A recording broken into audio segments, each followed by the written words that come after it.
Time now for... Johnny Dollar. Mr. Dollar, the investigator? That's right, insurance investigator. Yes, well, my name is Frank Skinner, Mr. Dollar. Yes? You see, my wife and I run the Sunny Dream Home up here at Buckland Center. Old folks' home it is. I see.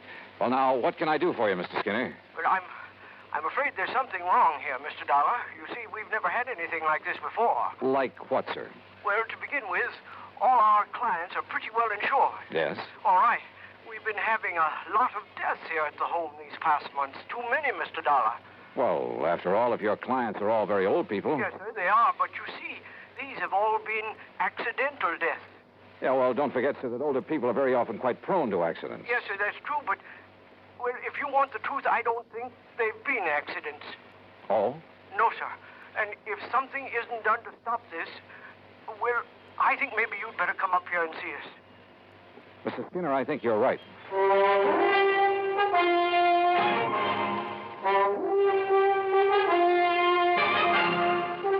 Bob Bailey in the exciting adventures of the man with the action-packed expense account.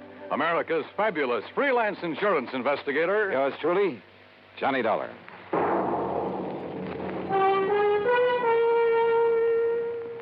And now, Act One of yours truly, Johnny Dollar.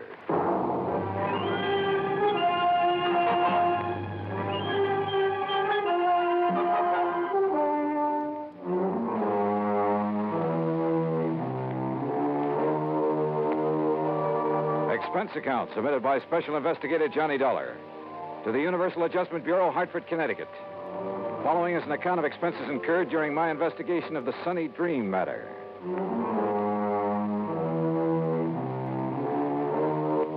Expense account item 1, 10 cents for a phone call to Pat McCracken, my old friend and contact at Universal Adjustment Bureau. Oh, say, I'm glad you called, Johnny. Yeah, well, Pat, I just want you to know I won't be available for a couple of days. Oh, yes, you will. And it isn't because of any insurance matter. Yes, it is. What's happened is that I've just received a phone call that's aroused my curiosity. And, well, at any rate, any assignments you may have for me will have to wait until I get... That's where you're wrong, Johnny. I said we'll have to wait until... What? Just happens you have an assignment right now. As a matter of fact, I was just about to call you. Well, can it wait a couple of days? Oh, no. Johnny, I want you to run over to Buckland Center. Huh? I think you heard me. The Sunny Dream Home for the Aged?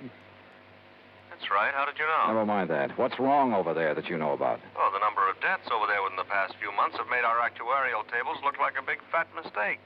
And the companies that have carried the insurance on them are getting a little worried. All separate companies, huh? Yeah, but they all cleared their policies through us, fortunately. Otherwise, we'd never have gotten wind of this. Anyway, I promised to send you over there. Any particular reason for thinking something's wrong, aside from the unusual number of deaths? Yes. What? The beneficiary of the policies that have had to be paid. Who? The Sunny Dream Home for the Aged.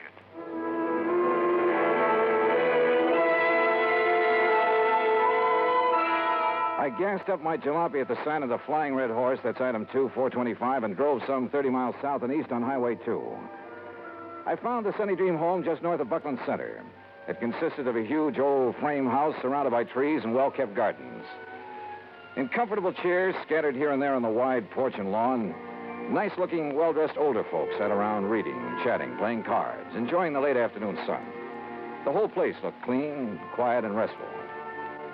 After parking my car, I walked slowly up the long, flower-bordered walk under the trees toward the entrance. And as I did so, a little wizened old man in a wheelchair detached himself from a group of the old folks and wheeled over to me.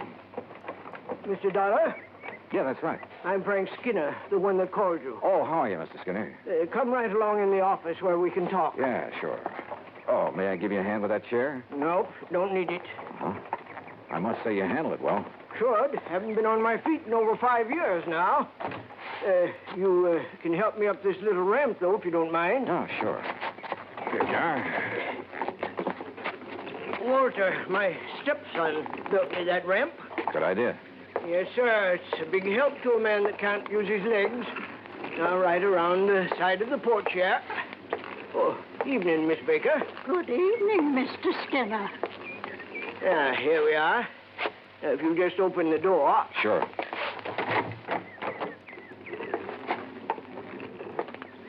You just sit down there, and I'll get right to the point. Okay, fine. Now, you listen to me. I'd appreciate it if you'd let the folks here think that you've just come to look over the place, like maybe you've got some old relative you'd like a nice home for. In other words, you don't want to alarm your clients. Guests, Mr. Dollar. They're honored guests, all happy and with no worries. Uh-huh. Well, I must say that those I saw outside looked perfectly content. But now, about those so-called accidents. 5 of our people have died within the last 6 months, Mr. Dollar. 5 of them. Terrible. And like I told you on the telephone, they looked like accidents. What kind of accidents? Well, now, the first one. Well, maybe it was. That was old Miss Epp. Lived in the little guest cottage out back. What happened? Small fire. Must have started in the wastebasket or something by the time we got to her. Well, she'd suffocated. And I suppose Mr. Purley might have been accidental, too. Food poisoning it was. At least that's what the doctor called it. But nobody else got sick on all those canned peaches, Mr. Dollar. Who was the doctor? Oh, Doc Cherry from town. Of course, Mr. Purley was the only one that had 3 helpings of them. But my wife never had trouble with her canning before. Well, go on, Mr. Skinner. Well, old Miss Sharmley fell down the main stairs to the living. Look through the door there. You can see the stairs. Well, that's a long stairway for elderly folks. Then Miss Lizzie Bell. We called her Miss Lizzie Bell, though her real name was... What happened to her? She fell out the window of her bedroom. And, Mr. Dollar, she just wasn't strong enough to get her window open that wide. She was 94. Then poor old Miss Betzler, she fell down the stairs, too. Well, Mr. Skinner, if those people aren't able to negotiate a stairway like that, you're at fault for requiring them to do it. Well, most of them are. The others have their rooms here on the first floor, like I have, too. How about Miss Lizzie Bell, who was 94? Well, she never left her room until she fell, or until she was pushed by somebody younger and stronger than she was. Well, unless you can prove something like that. I have to prove that those others were pushed down the stairs. Great so. You see, from what you've told me so far, Mr. Skinner, there's no reason to suspect those deaths weren't accidental. Even so many of them, all within a space of only 6 months. Unless, as I say, you can come up with some concrete evidence to indicate otherwise. All right, then. You can tell me this. Why did all those things happen late at night, when those poor old folks wouldn't have any reason to be up and around, when there wasn't anybody around who could help them, until it was too late? Well, so far as that's concerned... Why, sure. Folks have got to get up at night sometimes, one reason or another. But they all had their own private baths, and if they want anything from downstairs, like something to read or some hot milk, something like that, why, all they have to do is ring the push button in their room, and my wife gets it for them. We do that all the time. Where is your wife, by the way? Martha? Why, she's... Right here, Frank. Who's this you're blabbing off your mouth to? Why, Martha, this is Mr. Johnny Dollar, insurance investigator. Investigator, huh? Well, you can march yourself right out of here. Oh, now, just a minute, Mrs. Skinner. Just a minute, nothing. You get out of here and leave us alone. Mrs. Skinner. And if you don't, I'll throw you out. And if you don't think I'm young and strong enough, then I'll show you. Strong enough to throw a little old lady out of a window? Or shove a couple of people downstairs? Get out. Act 2 of yours truly, Johnny Dollar, in a moment. And now for another episode in the life of Sergeant Donald Bellwether, my husband.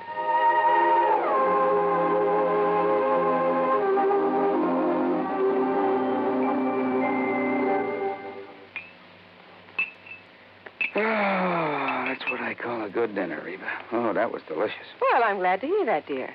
More coffee? Yeah, just about a half a cup, please. All right. There you are. Thank you. Now, tell me all about your safety class. Did the boys enjoy your speech? Oh, yeah, they sure did. Thanks to you, I did quite well. My lieutenant complimented me afterwards. Well, good. Yeah, but that same lieutenant threw me a curve, too. How, dear? Well, after I gave my talk, he asked the men if there were any questions. Well, that did it. One of the guys stood up and said, look, Sarge, you claim there were over 95,000 deaths and over 9.5 million people injured in accidents in the U.S. last year. Looks to me like all those safety campaigns and slogans are doing no good at all. Well, how did you answer it? I didn't. I couldn't think of an answer. I got out of it by saying I'd have more facts and figures at the next meeting. All right, let's see now. Oh, yeah, here it is. Now, first, Sergeant Bellwether, you start off by telling the boys that since 1913, the accidental death rate has been reduced 35%. Mm-hmm. Or, in other words, if there hadn't been campaigns and safety measures put into effect to reduce accidents, almost 1 million more people would have been killed in the last 46 years. Is that right? It certainly is. I'm reading it right out of the National Safety Council record book. Oh, and another thing. Accidents in the farming areas are much higher than in the city. Now, do you know why? Why? Because in rural areas, there are fewer policemen enforcing safety laws and less traffic signs and signals to guide the motorist. Mm-hmm. You know, many more cars travel the city streets, and yet the per capita rate of accidents is much higher in the rural areas. Of course, the reason is obvious. In the city, more safety measures are instituted and obeyed. Reba, you are wonderful. That's a good, logical answer. I don't know what I'd do without it. Oh, that's my Donald. That's my doll.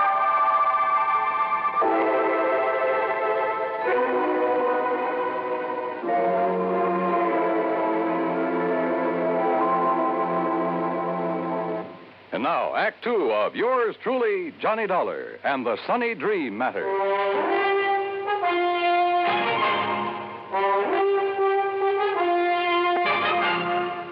Martha Skinner, co-owner and the real manager of the Sunny Dream Home for the Aged, was a big woman, tall, muscular, and a lot younger than her husband. I don't want your kind snooping around, Mr. Dollar, so get out of here and leave us alone. Your husband seems to think those deaths here in your home for the aged weren't so accidental, Mrs. Skinner. Oh, he does. Yes, that's what I told him, dear. If you'd keep that mouth of yours shut, Frank, we wouldn't have this sort of thing. Why don't you in that wheelchair get out of here? You sound as though you have something to hide, Mrs. Skinner. I have nothing to hide. Don't you see what your coming around here will do to our nice place? It'll give us a bad name, that's what it'll do. Folks come here on the recommendation of the folks that live here. If your sort starts prowling around, it'll make our nice home for them sound like a murder factory, and I won't have it. Oh, now, just calm down a Those moment. poor old folks, Miss Lizzie Bell and Mr. Purley and the rest, were accidental, that's all. You got any reason to think they weren't? Well, I didn't have until a minute ago. What do you mean by that? If they weren't accidents, well, it certainly took somebody younger and stronger to push them down those stairs. You mean me? Well? No. No, Mr. Dollar, you're wrong. And if anybody started that talk about not being accidents, I guess I did. Yes, you did, Martha. Oh, I was so upset, those fine old people passing away. Why, they were like family to me. I guess I said a lot of things that didn't make sense. Until the doctor and the police came around and told me I was wrong. The police investigated? Yes, and they made quite a stir. I guess that's why your being here has upset Martha. Well, of course, if they found nothing. Mr. Dollar, do you think that I could do anything like what you're... that I could harm a single hair of any of these nice old people? What possible reason could I have, and what sense would it make? Why, we're being paid for their living here, and if anything happens to them... Yeah. Yeah, if anything happens to them, you collect a nice, big, fat hunk of insurance money. You know about that? Insurance investigator, remember? No. No, you're wrong. It was their idea to name us in their policies, now wasn't it, Frank? Yes, Martha, it certainly was. Well, let's not talk about it anymore now. It's getting late, so I think I'll drive back to Buckland Center and have some dinner. Well, you'll do no such thing. Now, you'll have your supper, your dinner right here. And if you wish to stay overnight... Oh, no. You mean I'll have another room to fix up? Well, I'll help you, of course. Walter, this is Mr. Johnny Dollar. Dollar? The insurance investigator I hear about all the time on the radio? That's right, son. Well, what's your business here, Dollar? Frank called in, son. Yes. About those accidents? Yeah, that's right. What do you think about them, Walter? Look, Dollar, Mother's got enough trouble without you coming around. Walter. Well, it's true, Ma. You know it. First it's the police making a big racket. We've been through all that, Walter. I asked you a question. Well, why don't you get out of here and leave us alone? I'm sick of all this nonsense. I'm sick of this whole place. Oh, Walter. Year after year working like a dog for a lot of old fogies. Are there only the three of you to take care of this place? That's right. Oh, and of course, Frank here is a lot of help tied down to that wheelchair. Well, I do all the office work. Oh, sure. Big deal. Handle all the money, too. Well, what about the talk that as soon as we get enough money, we can sell out and get away from here? Hey, look, Dollar, what difference is it to you who keeps this place up? Hey, you're a pretty husky fellow, Walter. Yeah, Yeah, would you like a little demonstration on you? Now, what do you mean by that? Well, maybe I'll tell you after I've had a look around. Then you will stay. Oh, yeah, I'll stay until I'm satisfied. Well, you won't be here for long if I've got anything to do with it, understand? Is that a threat, Walter? Take it any way you like. I'm sorry, Mr. Dollar. I'm sure he didn't mean that the way it sounded. Yeah. Well, tell me, do you two have joint ownership of this place, you and Mr. Skinner? Well, it's really in my name. And if anything were to happen to you? It would go to Frank and Walter. I see. Walter said that you've talked about getting enough money to sell out and leave this place. He certainly did. Is that what you plan to do? Yes, sir. Well, I'm not so sure. Of course you are. I've grown to love this place. All the nice people who... Mr. Dollar. Yeah? Enough money, you said. Like a lot of insurance money from... Oh, no. You can't think that Walter would...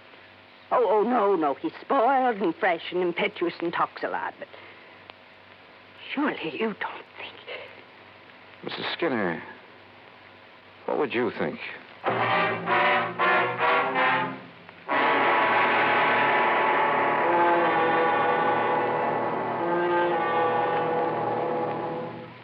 Act 3 of yours truly, Johnny Dollar, in a moment.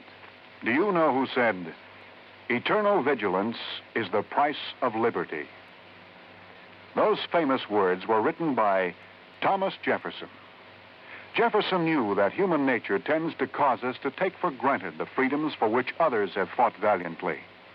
He knew that Americans had to be alert, or the essential freedoms of democracy would be taken away. That's why Jefferson gave his warning to the Americans of his era and to their descendants. He set the price for liberty as eternal vigilance. And Americans through the years have heeded Jefferson's warning. They have been alert to detect and resist the enemies of liberty. Remember the words of Thomas Jefferson. They are part of your American heritage. The price of liberty is eternal vigilance. And now, Act 3 of yours truly, Johnny Dollar, and the Sunny Dream Matter.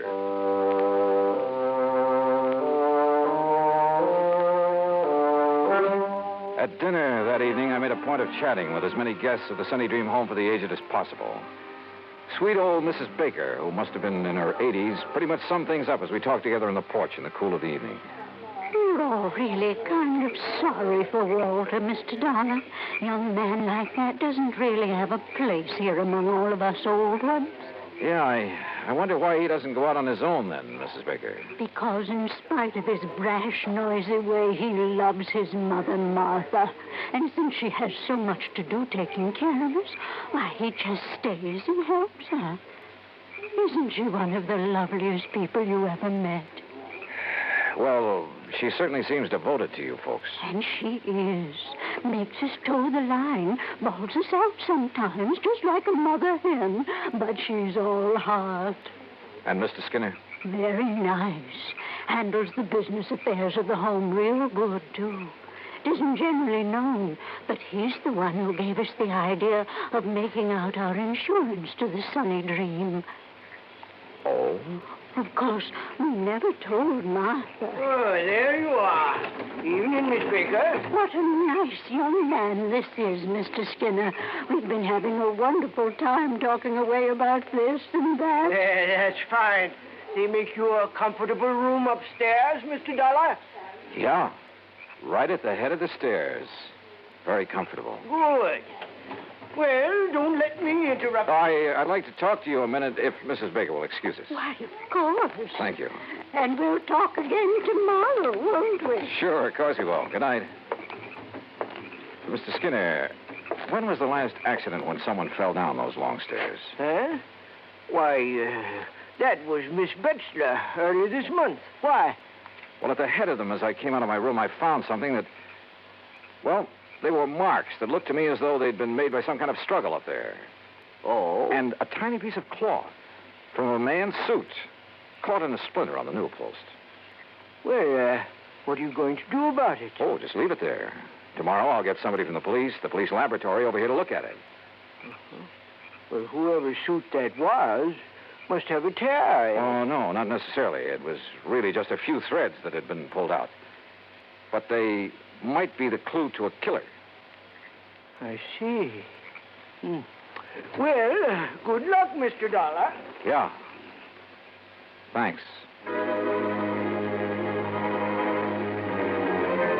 In my room, I waited until long after the big home was quiet and wondered if my hunch was going to pay off. Hunch?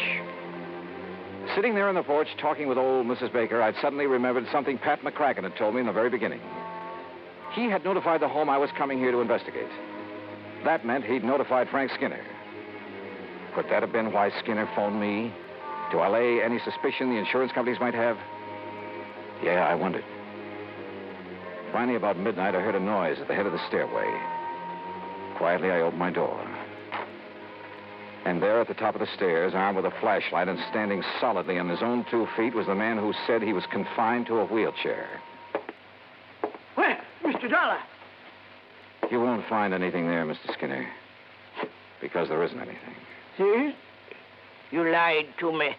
It got you up out of that phony wheelchair, didn't it? To see if you'd left some trace of your last murder, didn't it? Now listen, Dollar. Pretty rotten racket, Skinner.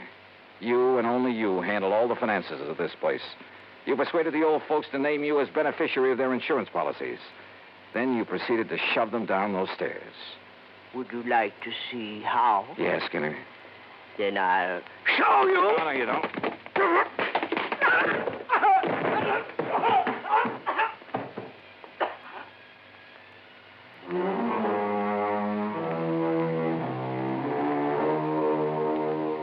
Yeah, he'll live to go to trial.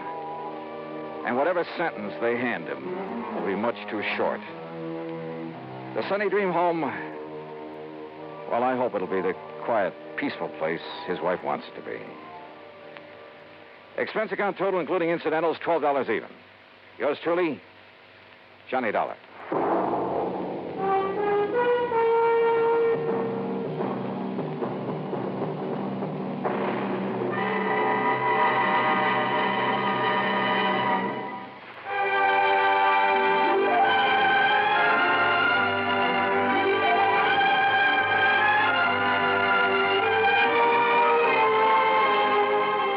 Truly, Johnny Dollar, starring Bob Bailey, originates in Hollywood and is produced and directed by Jack Johnstone, who also wrote tonight's story.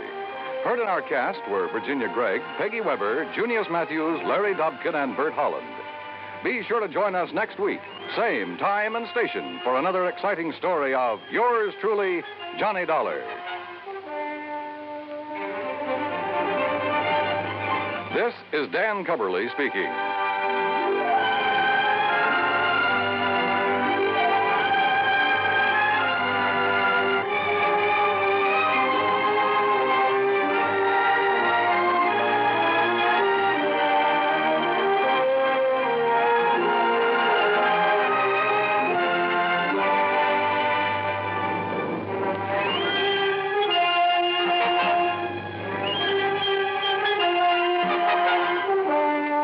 Johnny Dollar has come to you through the worldwide facilities of the United States Armed Forces Radio and Television Service.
Johnny Dollar. Jerry Holland, Johnny. Tri-Mutual Insurance Limited. Oh, sure, Jerry. How are you?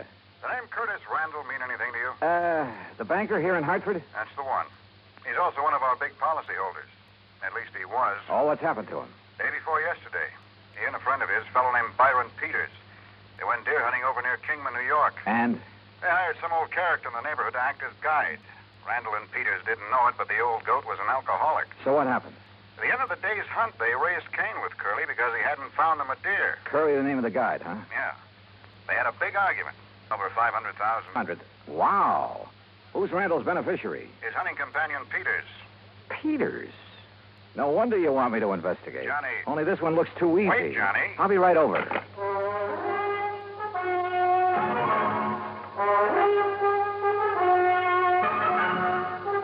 Bob Bailey in the exciting adventures of the man with the action-packed expense account.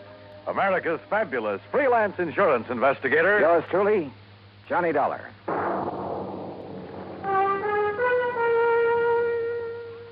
And now, Act One of yours truly, Johnny Dollar.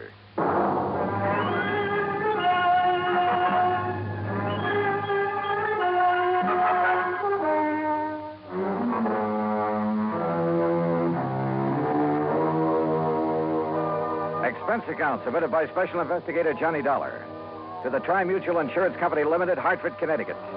Following is an account of expenses incurred during my investigation of the hapless Hunter matter.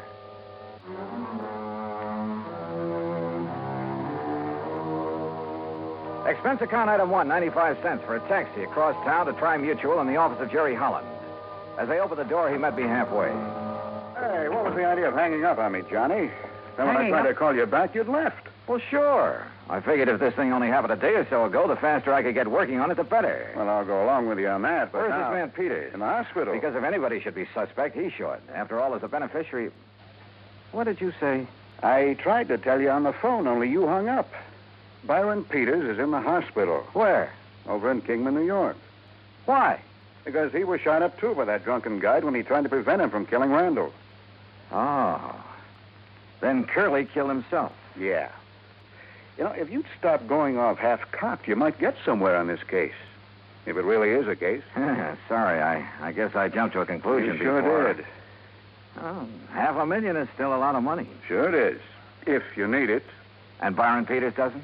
Well, according to the local police chief who called me, it was in Byron Peters' brand new Eldorado that they drove over to Kingman.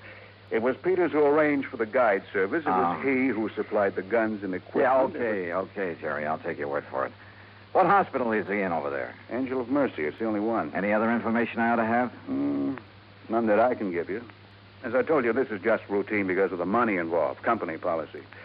Of course, for your report, you might try to find out if this old Curly Summers, the guide, had any reason to have it in for Randall. Randall knew him before, huh? Huh? I thought you said Peters arranged for the guy. No, I guess I did. But now, Let Johnny... me have Peters' home address, will you? And Randall's. Well, sure, why not? And I hope you don't think... Did you know Randall well? Yes. Was he a drinking man? One martini before dinner, that's all. There you are. Why? How about Peters? Oh, I don't know. What difference would it make? Oh, just wondered. Don't kid me, Johnny. You've got something up your sleeve. Why, Come Jerry. on now, what is it? You know something about these people that I don't? Not a thing, so help me. But $500,000 is a lot of money. And I tell you that if you suspect Byron Peters, you're crazy. Did I say I still suspect But the him? way you've been talking. Did I? Well, no. Well, I do. Sure, with so little to go on, I had no reason at all to suspect Peters. Except for a hunch. But hunches have paid off for me more than once. Expense account item 2, $380, a tank full of gas for the drive across Route 6 to the New York state line. There I picked up 9W, then 212 to Kingman. I found the Angel of Mercy Hospital on the way into town. The chief resident physician, Dr. Matthews, was completely cooperative and of no help whatsoever. Quite pointless to see him at the moment, Mr. Dollar. Oh, what do you mean, Doctor? Mr. Peters is sleeping under sedation. Oh? I'm afraid the ordeal with the police left him quite exhausted. The police have already seen and questioned him? Yes, and they had no business questioning him so long in view of his condition. Shock, you know. Tell me something. Do they suspect that he killed Mr. Randall, too, then wounded himself for an alibi? You mean that you do? Yeah. Do they? Oh, my boy, you must be joking. Of course not. Oh? Why not? whether you realize it or not. And you will, if I permit you to see Mr. Peters, see the manner in which he was wounded, see the extent of his wound. I'll realize what? Oh, my boy. I asked you a question, Doctor. You will realize how impossible it would have been for him to shoot himself in that fashion, how narrowly he himself escaped death at the hands of that rum-crazed guide. You're sure, Doctor? Of course I'm sure, and so are the police. Well, where does that leave me? If I may say so, with egg on your face. Act two of yours truly, Johnny Dollar, in a moment. And now, Act two of yours truly, Johnny Dollar, and the hapless hunter matter. A hunting guide had run amok near the little town of Kingman, New York, and according to report was responsible for the death by shooting of wealthy banker Curtis Randall for the wounding of Randall's companion, Byron Peters. But Peters is beneficiary of Randall's $500,000 insurance policy. So, naturally, the old bug of suspicion began to gnaw away at the back of my brain.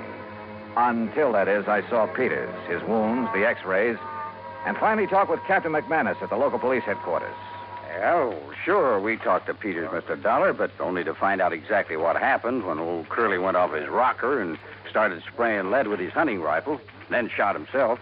Then my suspicion that Peters might have done the shooting... Well, didn't you see how Mr. Peters was hit by that .30-30? Now, look.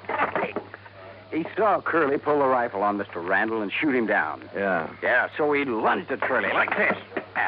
Curly whirled around, pulled the trigger. Yeah. Well, the x-rays I saw. Sure. Well, then you know. When Peters lunged at him, the bullet creased his head from the top, went right through the muscles in the back of his left shoulder, and landed in the floor. So it's pretty obvious that Peters couldn't have shot himself. Well, it's impossible. He would have had to have arms 5 or 6 feet long to shoot himself on the top of the head at that angle. Hey, when did you first learn about this whole thing, Captain? When Mr. Peters came to, he phoned me from up at Curly's cabin where it happened. I went up there right away. And? Curly and Randall were dead. Peters was still lying next to the fireplace where he'd fallen. But if he was able to phone you? He pulled the phone over to him by the cord. Still had a good right hand, you know. Oh, I see. Where were Randall and Curly? Randall by the front door with a bullet in the back of his head. Curly lay between them. Just how much do you know about this Curly character? Well, that's the part I don't understand. Why he did it. I heard he was an alcoholic. Sure, he was a town drunk in a harmless sort of a way, except when he'd go off on a rampage and get into a fight or two, but never during hunting season. Uh-huh. Well, what did he do? Odd jobs of any kind, most anything. People had always refused to pay him until the job was done. To make sure he'd stay sober, huh? Well, at least reasonably sober. And just as soon as he got paid, he'd buy a lot of cheap whiskey and hole up in his cabin. That's where the murder occurred. Except during hunting season. Then he'd never touch it. He was a good guide, Mr. Dollar. He made a lot of money from the people who came up from New York City and Hartford and such. That's the part I don't understand, his hitting the bottle during the season. Well, did he ever have any trouble with his clients before? Oh, he'd bellyache about them being so rich when he was so poor, that sort of thing. But he'd have to get awfully drunk to... I swear I don't understand it. Yeah. Well, look, Captain, I'd like to see the bodies of Mr. Randall and Curly. Are they still hereabouts? Still over at the coroner's office. Then let's go, huh? I wasn't quite sure what I was looking for. Maybe that's the reason I found it. At least found something that started that old suspicion bug gnawing away again. Peters, back at the hospital, had had a bad powder burn on his forehead, next to where the bullet had creased him. Okay. He had said that Curly the guide pulled the trigger when he lunged at him. Randall, there at the coroner's office, had no powder burns. Okay. It was apparent that he had been shot from across the room. But Curly, who was supposed to have shot himself upward through the jaw, also showed no sign of powder burn. Sure, the bullet hole indicated he could have shot himself by holding the gun at arm's length. A .30-30 is fairly short. But no powder burn. I said nothing of this to Chief McManus. Well, it pretty much bears out what Peters told me and I told you, doesn't it? Curly shot Randall, then Peters, then himself. Captain, suppose, just for the sake of argument, that Randall did the shooting. First, that is. Well, now, Mr. Dollar... Wait, speaking of argument, Peters said that Randall and Curly had a pretty big one. Because Curly didn't find him any there. Huh? That's when he started to get drunk and abusive. But as for Mr. Randall... On the other hand, suppose that Peters started the whole thing. Oh, now, look, you know that doesn't make any sense. Then try to kill himself? Well, isn't that what you're saying Curly did? Well, sure, but that's different. No good old bum realized he'd gone too far. There was no other way out for him. But a man like Peters, with money, everything he wants... Where's this cabin of Curly's? Well, quite a way. 10, 12 miles. How do I get there? Straight down Paris Street to the mobile gas station. You know where that is? Yeah, I saw it on my way in. Okay, you turn left there. You go 6 miles, then take the first right-hand road right up the side of Deer Mountain until you get there. Okay. Oh, here's the key to it. Oh, good, thanks, Chief. I'll see you later. You want me to go along with you? No. According to you, this hunch of mine is all wrong. I'm sure of it. Okay, then. I'd better wing it alone. From the outside, Curly's cabin was a shack, nothing more. And there were enough cheap whiskey bottles scattered around the yard to sink a battleship. Inside, however, it was pretty comfortably fixed up. And back under the kitchen sink, I found a case of Prince Francis Scotch, nearly full. Had Curly suddenly changed his taste for the better? Or had somebody decided to bait him with it? By the dark stains on the floor, I could see where both Randall and Curly had fallen. Where Peters had gone down, there was also the rifle slug embedded in the floor. And then I noticed the angle at which that slug had ended, as though it had been fired from the ceiling, certainly from higher than any normal man could reach. And Curly was only 5 foot 2 or 3. Then I saw something else, a heavy cord hanging down from one of the rafters above where Peters had lain. It was frayed at the end as though forcibly broken. Now, suppose someone had hung a loaded rifle there by the trigger so the slightest pull would set it off, had stood under it holding the muzzle carefully next to his head to one side, just close enough to...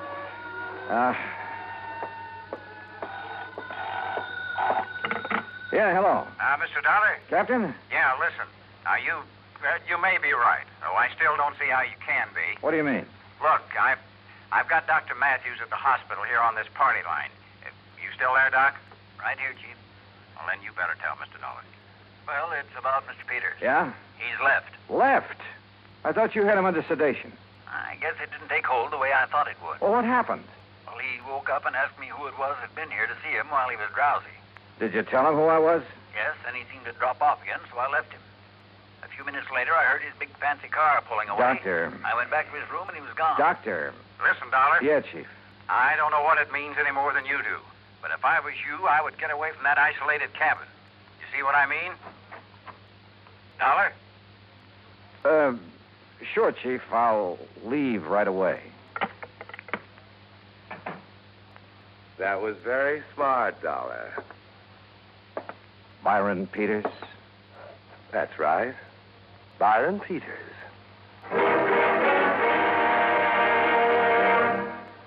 Act 3 of yours truly, Johnny Dollar, in a moment. And now, Act 3 of yours truly, Johnny Dollar, and the hapless hunter matter.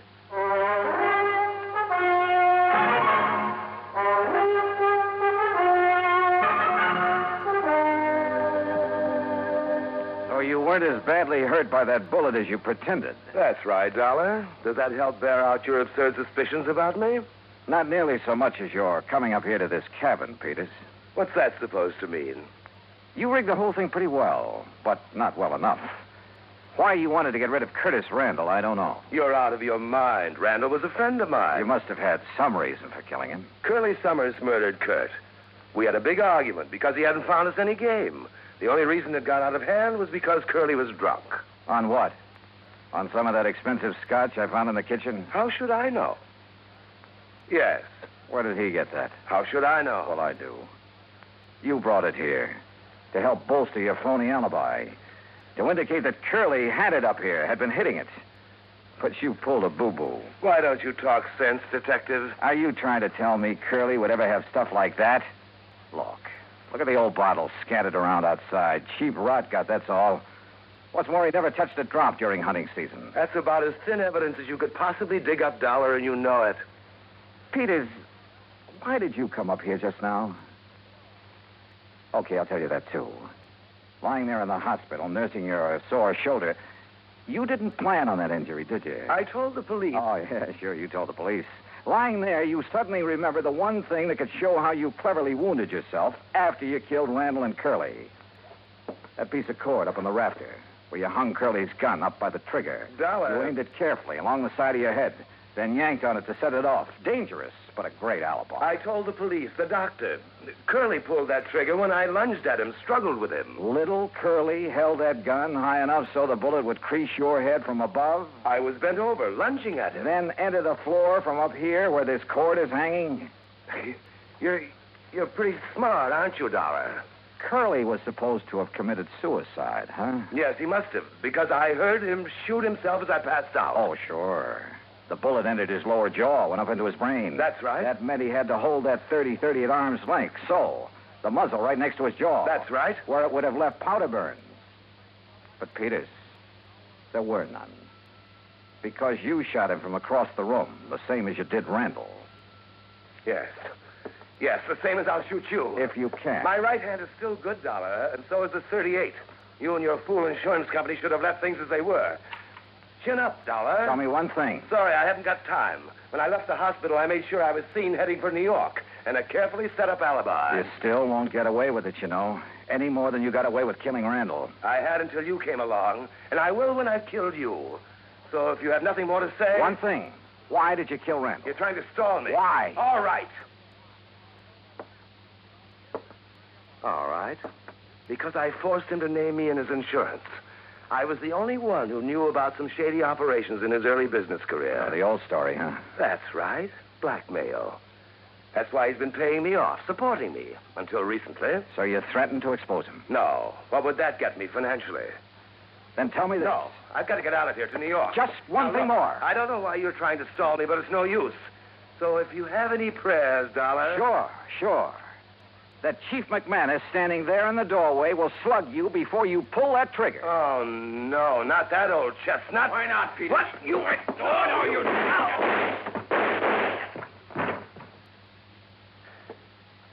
Doggone it, Dollar. I thought I told you on the phone to get out of here.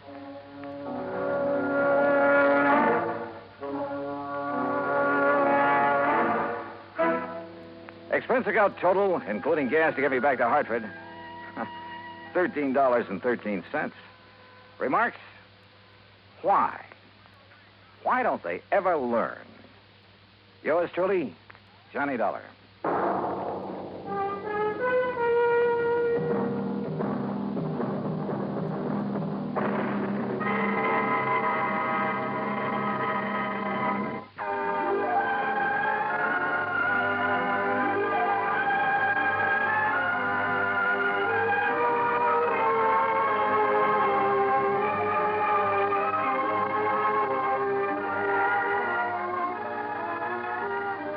This is the United States Armed Forces Radio and Television Service.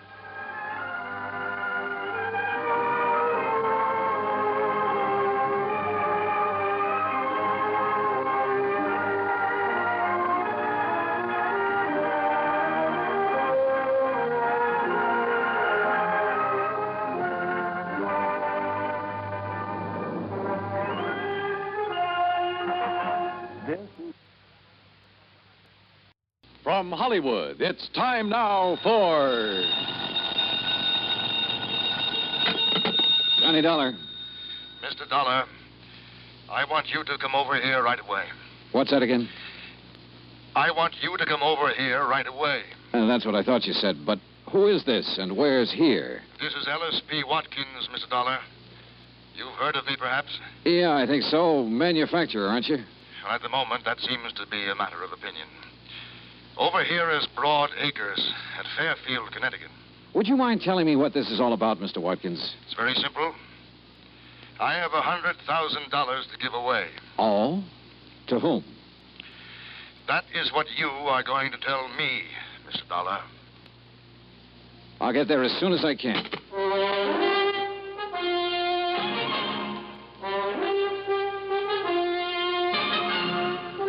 Bob Bailey in the exciting adventures of the man with the action-packed expense account. America's fabulous freelance insurance investigator. Yours truly, Johnny Dollar.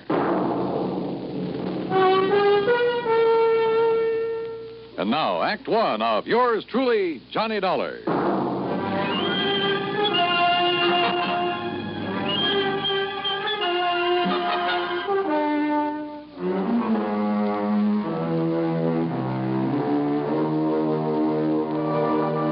Expense account submitted by Special Investigator Johnny Dollar to the estate of E.P. Watkins, Fairfield, Connecticut. Following is an account of expenses incurred during my investigation of the Happy Family matter.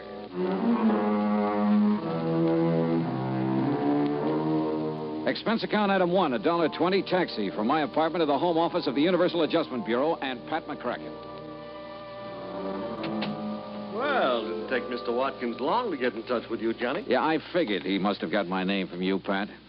E.P. Watkins holds a life policy for $100,000. Beneficiary was to have been his wife, but she died several months ago. Now he wants to designate a new beneficiary. You mean he wants me to tell him who the beneficiary should be? That's right. No, thanks. Now, look, You Johnny... look, Pat. I got tangled up in a family matter once before. I still have the scars to prove Johnny... it. Why doesn't Mr. Watkins pick his own beneficiary? Ordinarily he would, but in a case like this, it might take time. So what? From what I can gather, Johnny, Mr. Watkins doesn't have much time left to live. Oh? Okay, Pat. Item 2, $4.30 transportation by car to Broad Acres, the Watkins home in Fairfield. It was a big place, and it was old. I was shown into the library. E.P. Watkins was sitting in front of the fire. I could see that he wasn't well, but there was still a lot of strength in his face. Mr. Dollar, according to the medical authorities, I have somewhere between 1 week and 1 year to live. I'm sorry. I'm not. Oh? My wife is dead.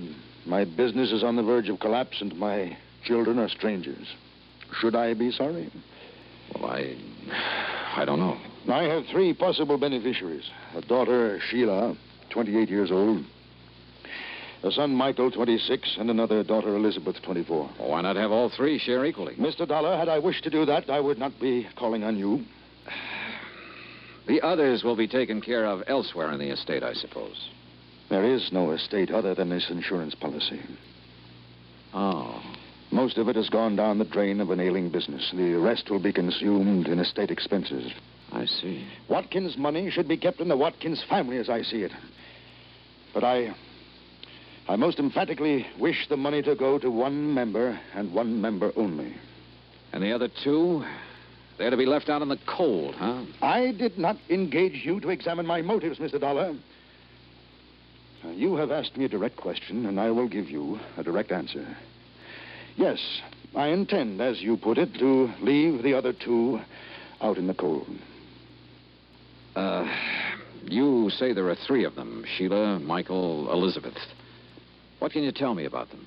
Well, Sheila, who lives with me, she seems to think that she should be managing my affairs instead of I. Uh-huh. Michael seems to prefer the so-called life of an artist to assuming the responsibilities of the name of Watkins. And Elizabeth? Stubborn. Married to one James Lovett, who is quite convinced that he knows infinitely more about business matters than I ever did. Well, you seem to take a pretty dim view of all of them, Mr. Watkins. I do. I do indeed, Mr. Dollar. You know, one little item occurs to me. And what is that? Whichever 2 are left out aren't going to like it very much. Obviously. Which means they're not going to like me very much. Also quite obvious. So I intend to pay you a considerable fee. But you will earn it. Every penny of it. Act 2 of yours truly, Johnny Dollar, in a moment. And now for another episode in the life of Sergeant Donald Bellwether, my husband.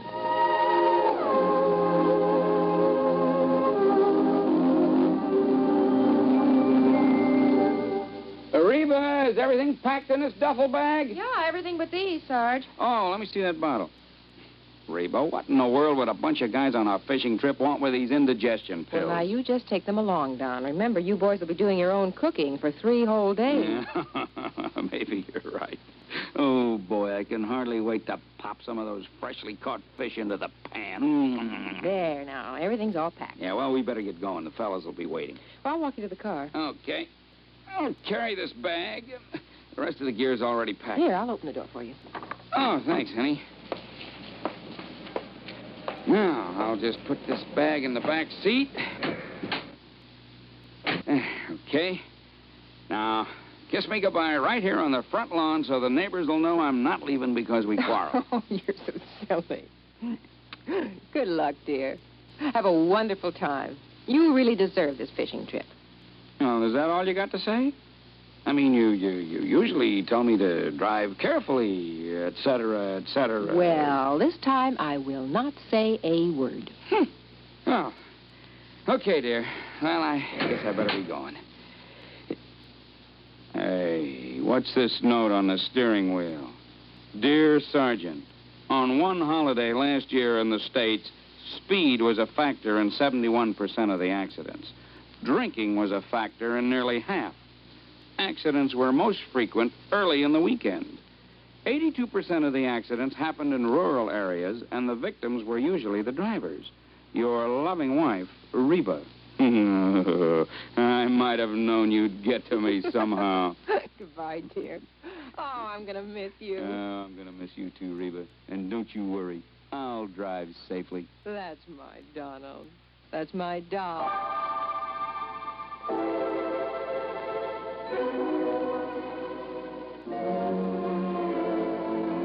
And now, Act Two of yours truly, Johnny Dollar and the Happy Family Matter. Well, this was undoubtedly the weirdest assignment I'd ever been handed, and from one of the weirdest characters I'd ever met, E.P. Watkins. And yet I couldn't help feeling sorry for him. He was really alone. And somewhere along the line, he must have been hurt pretty badly. I left the library and started through the drawing room. Mr. Dollar? Hmm? I'm Sheila. Oh, yeah. I'd like to talk to you for a moment. Sure, why not? Mr. Dollar, I know what you must think of my father. Oh, do you? But if you're inclined to judge him harshly, just remember, he wasn't always like this. Oh? So very many things have gone wrong for him. Like what? Well, I'm afraid the main thing is his feeling that the three of us, Elizabeth and Michael and I, have let him down somehow. He seems to resent us so terribly. Why should he, Sheila? I'm not sure. I think he resents me because I'm not a man. Oh? You see, I'm the oldest. And in many ways, I'm more like Father than the others are.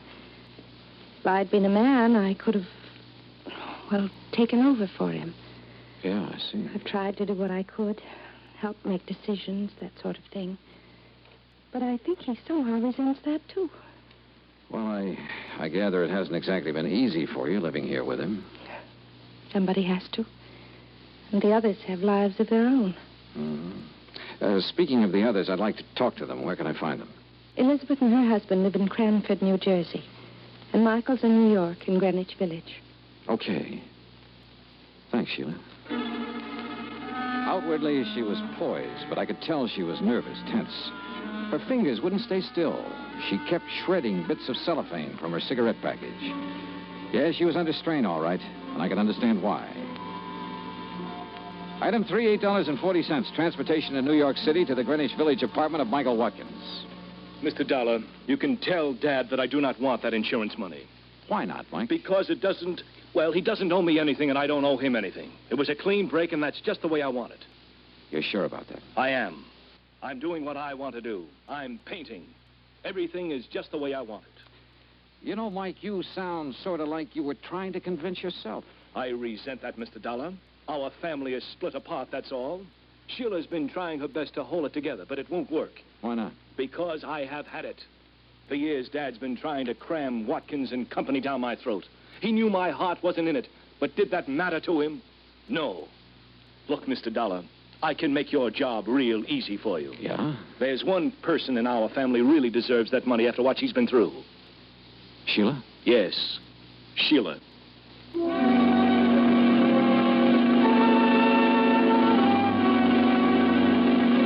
Item 4, $6 even. Transportation to the Lovitz home in Cranford, New Jersey.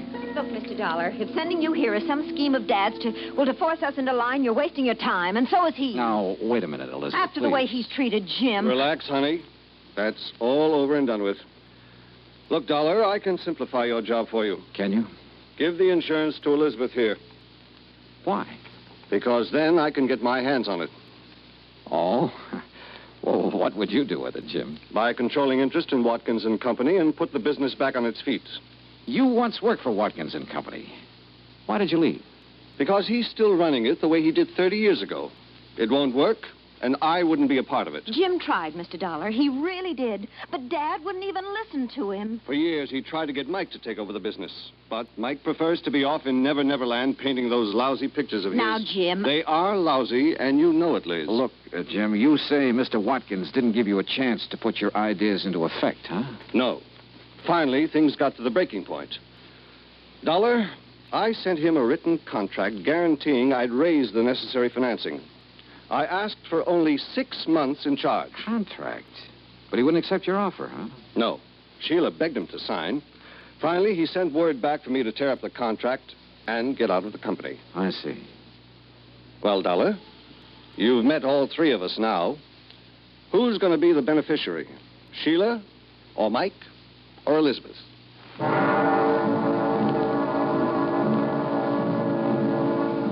One thing I wanted to check on was Jim's opinion that Mike was not a good painter.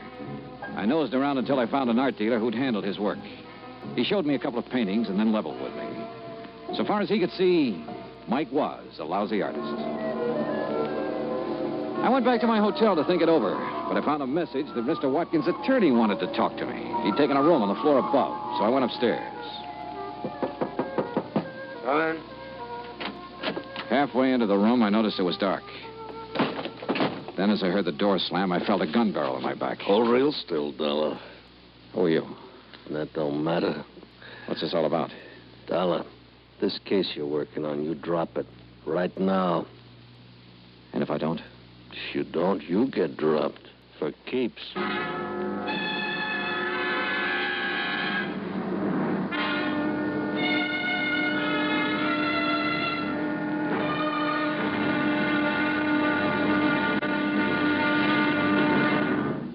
Act 3 of yours truly, Johnny Dollar, in a moment.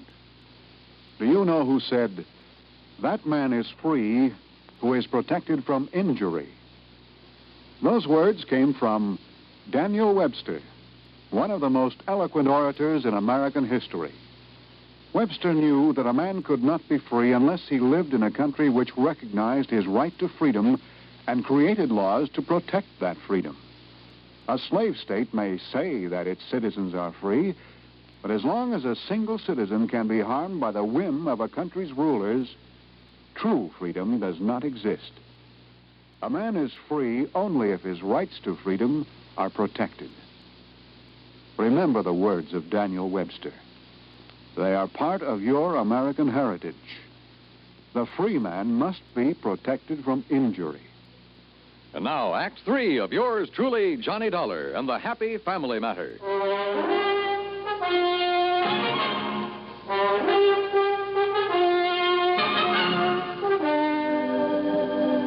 You get the message, Dollar? Sure. I dropped the case or else. Look, you're obviously not Watkins' attorney. The message was just a decoy to get me here. Who hired you to give me this warning? Don't get so nosy, Dollar. You got the warning. It's the main point. Just to make sure you get the message. I'd seen what was coming and ducked, then swung and knocked the gun out of his hand. He gave me a knee in the stomach that flattened me.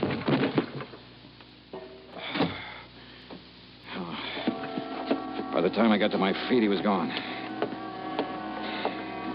I turned on the lights and looked around. And then on a table, I spotted something that stopped me cold. The truth had been right under my nose all the time. I called the various members of the family, asked them to meet me at the Watkins home. When I got there, they were waiting for me. Mr. Watkins, Sheila, Mike, Elizabeth, and her husband, Jim. There was a stiff, chilly politeness in the air. There was tension, too. Mr. Dollar, I want you to know that I resent your theatrical gesture in assembling us like this. And I'm sorry, Mr. Watkins, but you hired me to do a job, and I'm trying to do it. I'm sure you have reasons for this, Mr. Dollar.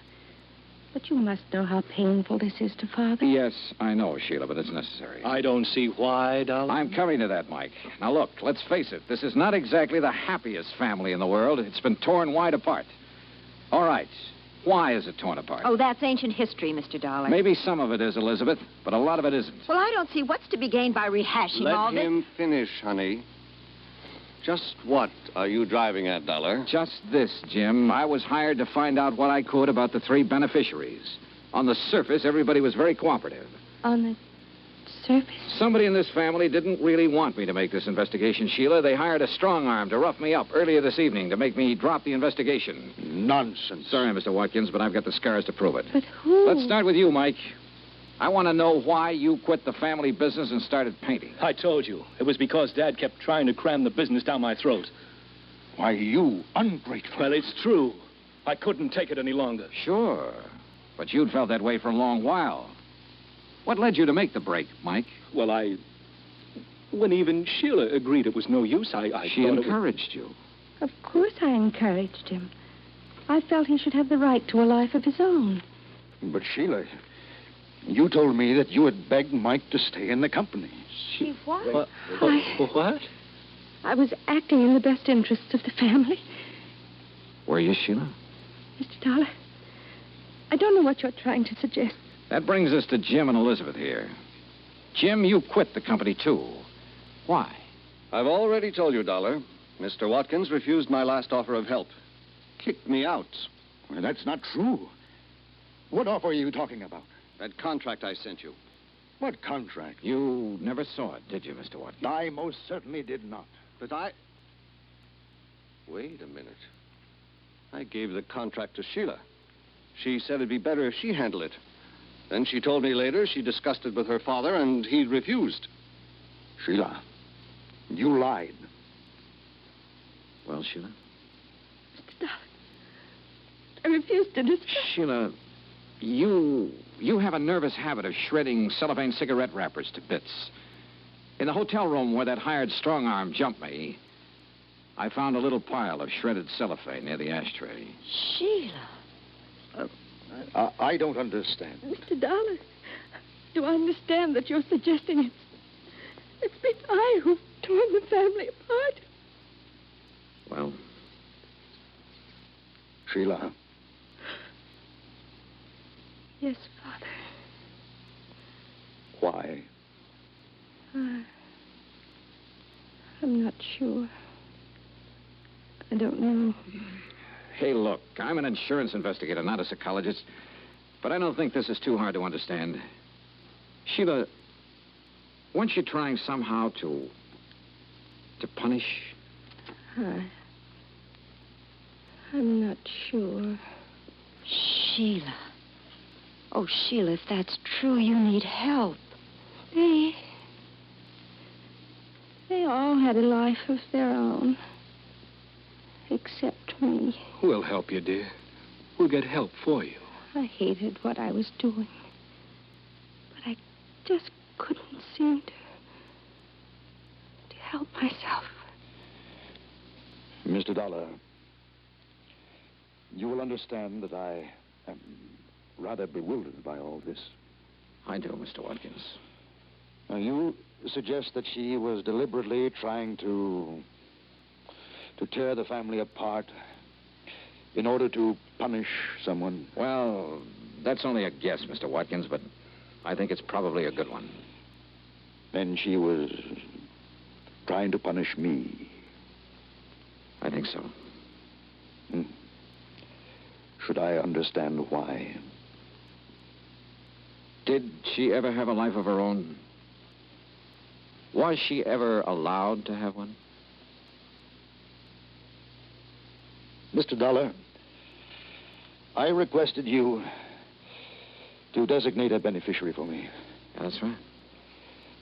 I now request you to suspend further action for the time being. It appears the matter requires further thought. Yeah. Yeah.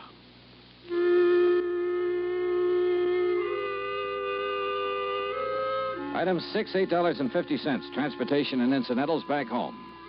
Expense account total, $73 even. Remarks? Sheila is now undergoing treatment, and the outlook is favorable. Elizabeth's husband, Jim, is managing the affairs of Watkins and Company. Mike is helping him. And I guess he's doing a good job.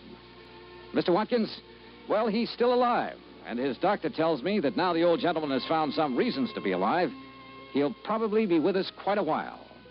and make all 3 of his children his beneficiaries. Yours truly, Johnny Dollar.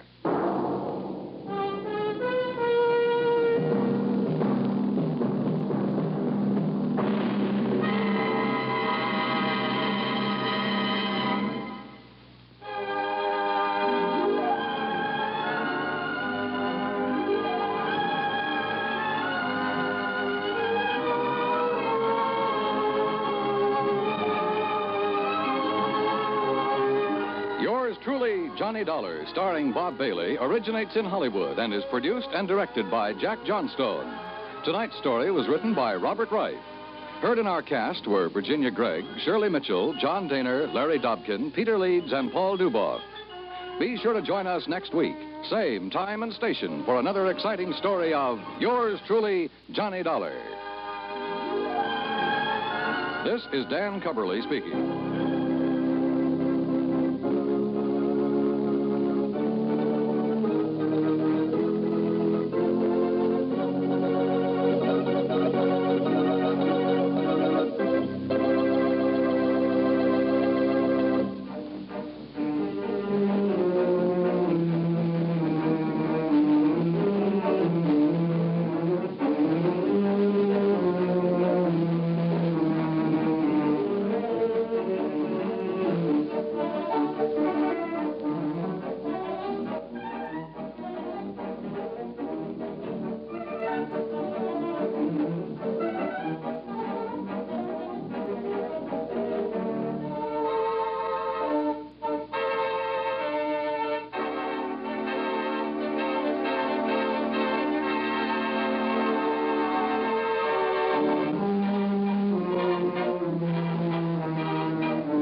Johnny Dollar. Pat McCracken, Johnny. How's the weather in Palm Springs? A blonde in a bikini just melted past my poolside window. Goodbye now. Oh, don't hang up.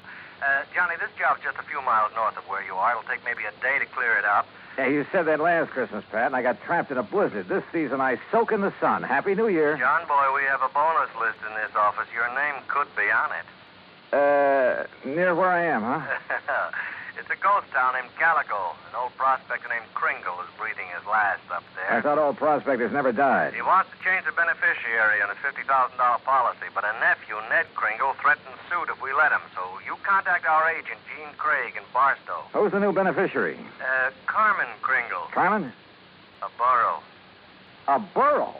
Yeah. If I don't hear from you, Johnny, Merry Christmas.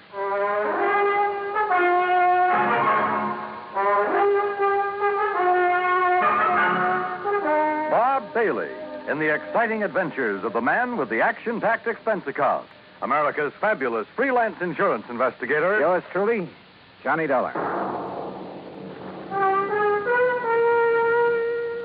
And now, Act One of Yours truly, Johnny Dollar.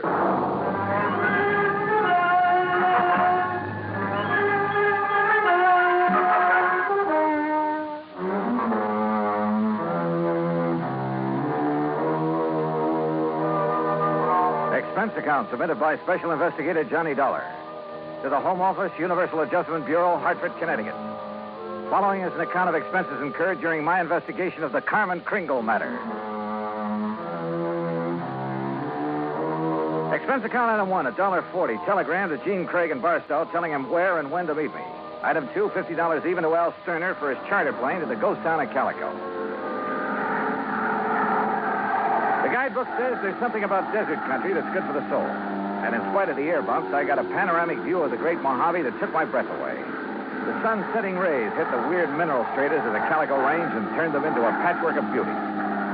Night comes quickly in this country, and I turned to Al when a Christmas tree cluster of blinking lights appeared under our wings. By way of answer, he put the plane into a glide and set us down on the smooth surface of a dry lake bed.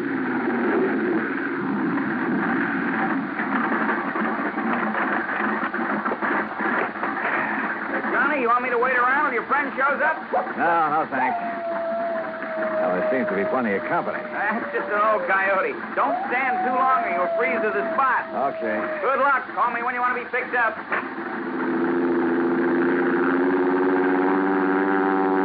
I watched Al's plane until it was swallowed by the darkness.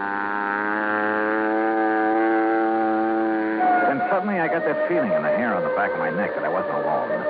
The moon was up enough to make out shadows, and silhouetted in a circle around me was a strange collection of figures. One of the pack moved toward me. And for a crazy second, I thought I bumped into Santa Claus's reindeer. Then a car without lights came rushing at me. The headlights slammed on, and I got a glimpse of a donkey herd scattering into the night. All right, mister. Walk toward me. Slow, with your hands high. I've learned never to argue with a Winchester 94, so I followed orders. I spotted the weaving headlamps of another car approaching and prayed it was the agent, Gene Craig. Close enough, Sonny.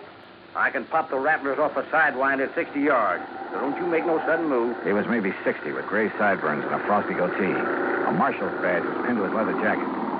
All right, now, mister. Marshal, it's all right. That's Mr. Dollar. Huh? I was supposed to meet him earlier.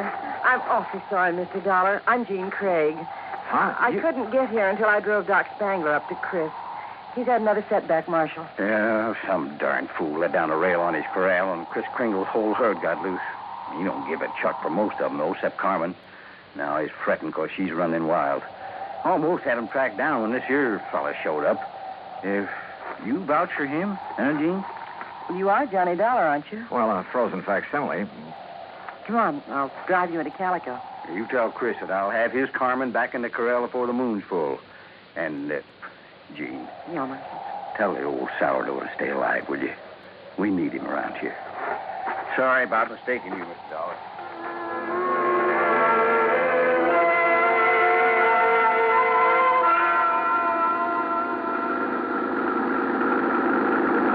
Jean Craig, with a J, knew her way around. She was strictly business and filled me in fast on the old prospector with the odd name and his desire to change the beneficiary of his policy. Everybody calls him Chris because every year he loads up his burros with toys and presents for the miners and their families back in the hills. The kids really think he is Santa Claus. I'm afraid it won't be a very merry one for them this year. Well, what makes everyone so sure Chris Kringle is giving up the ghost? Doc Spangler says there's nothing apparently wrong with him. It's more like he's given up. Oh, what's with this Scrooge character, the nephew? Ned Kringle seems all right. It's the man with him, Willie D'Agostino. He does the talking for Ned. You'd think he was going to inherit the money. Well, maybe he's expecting to. You know, you're making a good case for Carmen. Can a burro be a beneficiary, Johnny? Chris can leave it to a three-masted schooner if he wants, providing a trust is set up. Could the people of Calico be that trust if they promise to take care of Carmen? Yeah, I guess so. Why? That's the way Chris wants it. That way there'll always be a Christmas in Calico.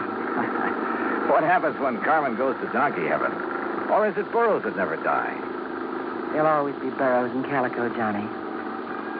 And one of them could always be named Carmen.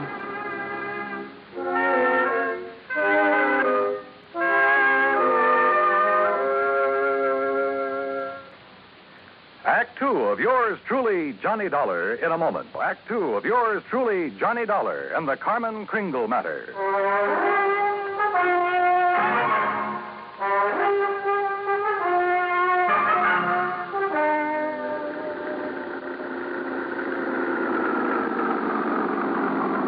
Well, here we are, Johnny. Calico, once the richest silver city in the West. It was unbelievable. Like seeing a page from the past. Walter Knott, famed creator of Knott's Berry Farm and Western historian, had bought the old ghost town's battered remnants and restored it to the way it must have appeared in the wild and fevered days of the Silver Lode. I could make out signs nailed to weathered batten boards that told of a flourishing and colorful past. Joe's Saloon, The Last Chance, Hyena House Hotel, Lane's Mercantile, the Calico Prince. High on a hill at the edge of town, people were gathered at the entrance to a cave that was illuminated by hundreds of miners' lamps. Kind of gets you, huh? Almost like it was planned. They're rehearsing for the Christmas Eve pageant. Maybe you can spend Christmas Eve with us, Johnny, if you don't have other plans. I have a day with a steam-heated swimming pool. What? Come on. Let's meet the old man. Expense account item 3, $100 for a quart of perfume or a mink scarf, anything to wipe the hurt look off of Jean Craig's face. She led me up the steps to the rickety porch of Chris Kringle's wooden shack. A tall figure carrying a black bag stepped toward us out of the shadows. Jeannie, I'm glad to see you. Will you drive me back to town? Why, certainly, Doc. Oh, this is Mr. Dollar. Hi, son. Hi. Chris, is he still all right? I couldn't say. Been sitting out here waiting for you. You haven't seen the patient? The medical man knows the duty and all that, but I'm too old to talk back to a gun. They wouldn't let you in? Tired of it. Well, I'm not a medical man. Well, please be careful, Johnny. I told you, Stallbone, stay away and leave the old man. Well, if it ain't little Jeannie, the policy fixer. And who are you, mister? Willie D'Agostino. This is Johnny Dollar. He's from the insurance company to see about changing the policy. Who is it, Wooly? Who are you talking Relax, will you, and let him give us some tourist directions back to Barstow. There'll be no policy changing at this late date, mister. Ned Kringle is very bereaved at the imminence of his uncle's demise. Just family admitted at this sad hour, so mosey along, folks. I'll leave the young man to his grief. Your foot is in the door, mister. I don't like your foot, and I don't like you. His hand moved to his shoulder holster, but Jean was standing right beside me. It was Doc who suddenly shouldered past D'Agostino and fled up the stairs that gave him my chance. I kicked the door wide. Threw him off balance. I shoved Jeannie aside, and that was a mistake because a million Christmas tree lights blazed up in my skull.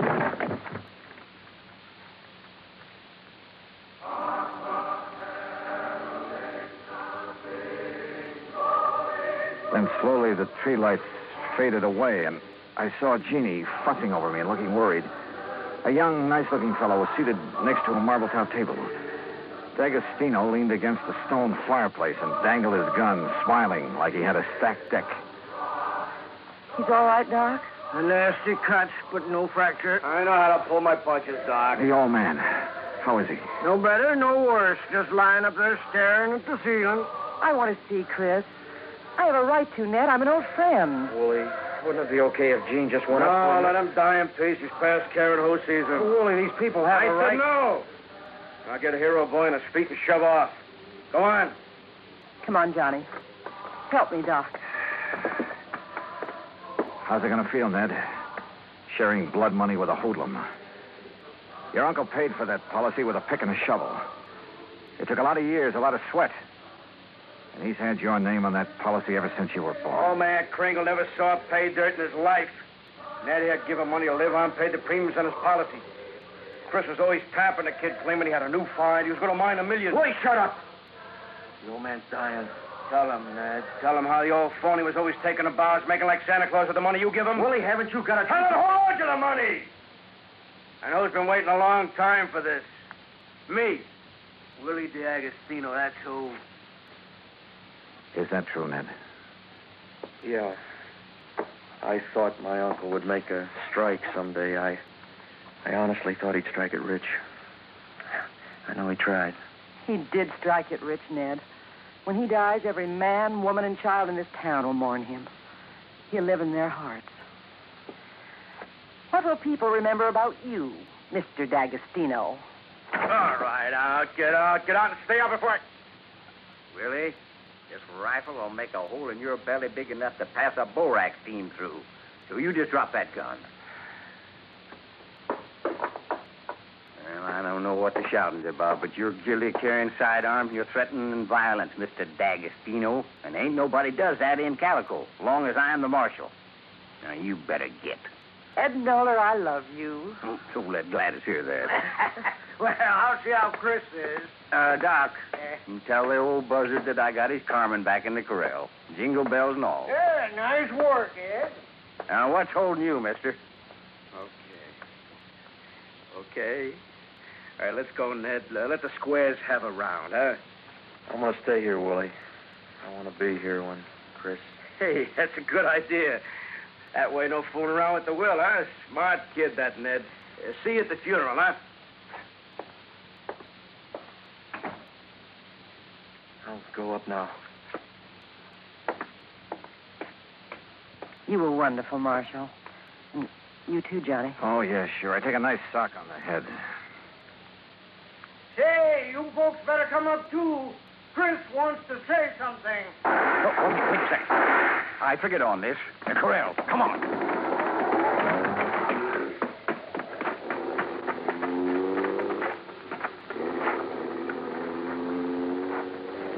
D'Agostino must have had another gun in his car. One of the bullets had found the mark he intended. Willie Boy wasn't taking any chances that Carmen Kringle would inherit $50,000. We found the burro lying on her side, quite dead. Jingle bells and all.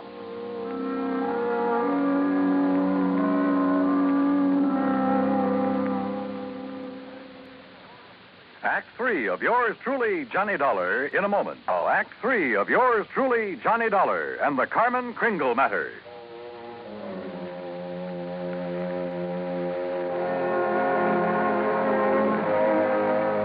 Oh, Marshal. Johnny, how could he have been so cruel? Carmen dead. It's just not right. Yeah, I figured D'Agostino might be mean enough to try killing Chris's pet burro. We can't tell him about it. It would kill him for sure. He'll have to know the truth, Gene. You'll have to decide about the will. Yeah, truth is always the best. And easy this time. Easy? Huh? Yeah. I'll just take these bells off of this poor little feller, and I'll put them where they belong. Carmen? What? Carmen? Oh. Mosey over here now. Well, you pulled a switch. You put these bells on another boat. Yeah. I didn't trust that greasy character, and I was right. And nice girl, Carmen. Well, be. Now, you folks going up and see old Chris. I'll keep an eye on this here $50,000 jackass. That's the way it's going to be, ain't it, Johnny? Yes, sir. That's the way it's going to be. But I was wrong. The roly-poly little old man on the four-poster bed with his white whiskers resting on the quilt changed his mind again. Even after hearing about how the marshal saved Carmen. I wasn't going to scratch Ned's name off of that insurance, Mr. Dollar. I tried to shake that D'Agostino, figuring he'd take his hooks off of Ned if he thought my Carmen was going to get the money. Oh, I was scared for a while that I just might have to up and die to square my nephew's gambling debts. I'm sorry, Chris. I'll work my fingers raw paying every cent I owe, but I'll pay him back with interest. I want you around. Yeah.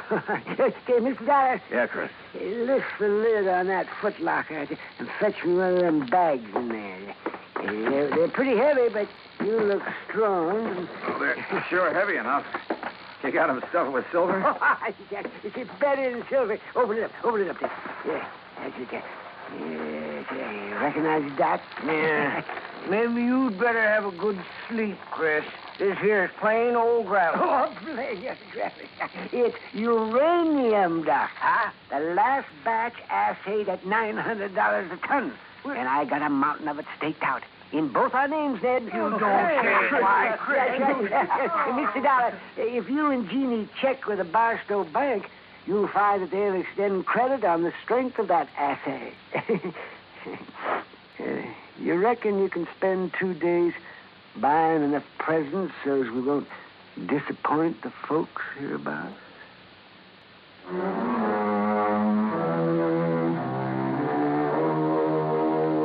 Expense account item 4, $68 even. Telephone calls to 5 principal cities where I thought Willie D'Agostino might be remembered. The police departments had a long list of reasons why they remembered Willie. That was my Christmas present to them. Expense account item 5, another $50. Truck rental to haul the presents we bought for Ned to give away come Christmas morning.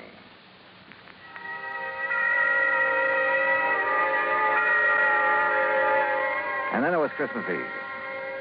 We sat on the Kringles' porch and watched the procession up to the Maggie mine. The flickering lights from the miners' lamps reflecting on the faces of the happy children. Old Chris was bundled up in blankets, his little eyes twinkling, chuckling to himself like he knew all the answers to the universe.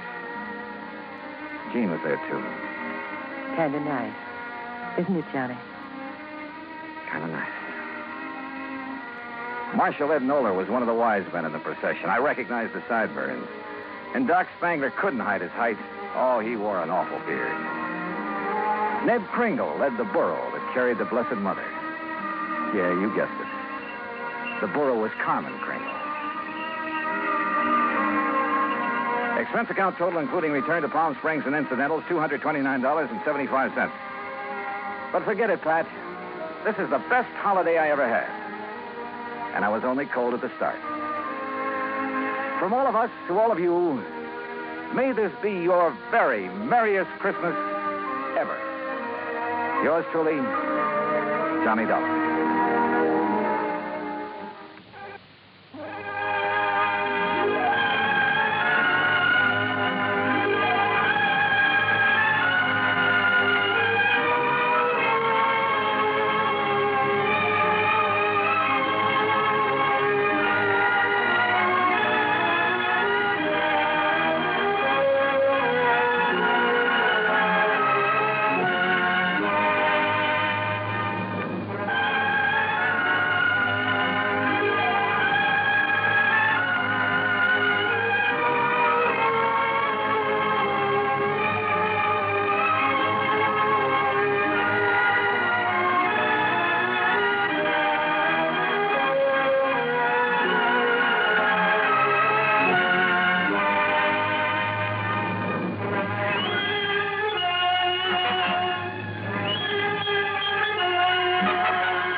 From Hollywood, it's time now for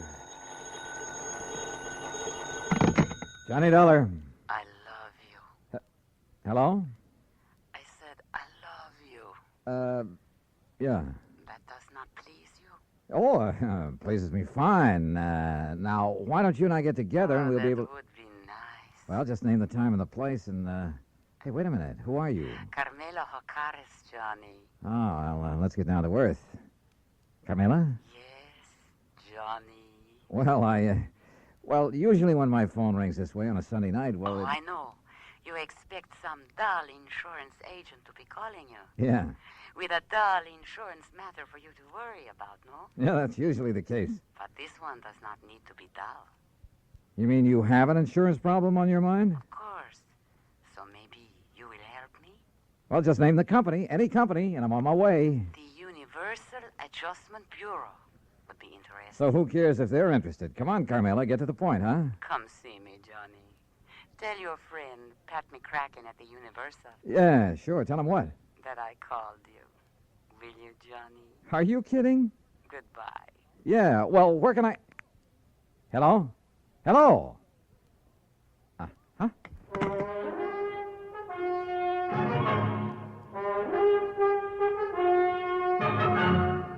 Bob Bailey in the exciting adventures of the man with the action-packed expense account, America's fabulous freelance insurance investigator. Yours truly, Johnny Dollar.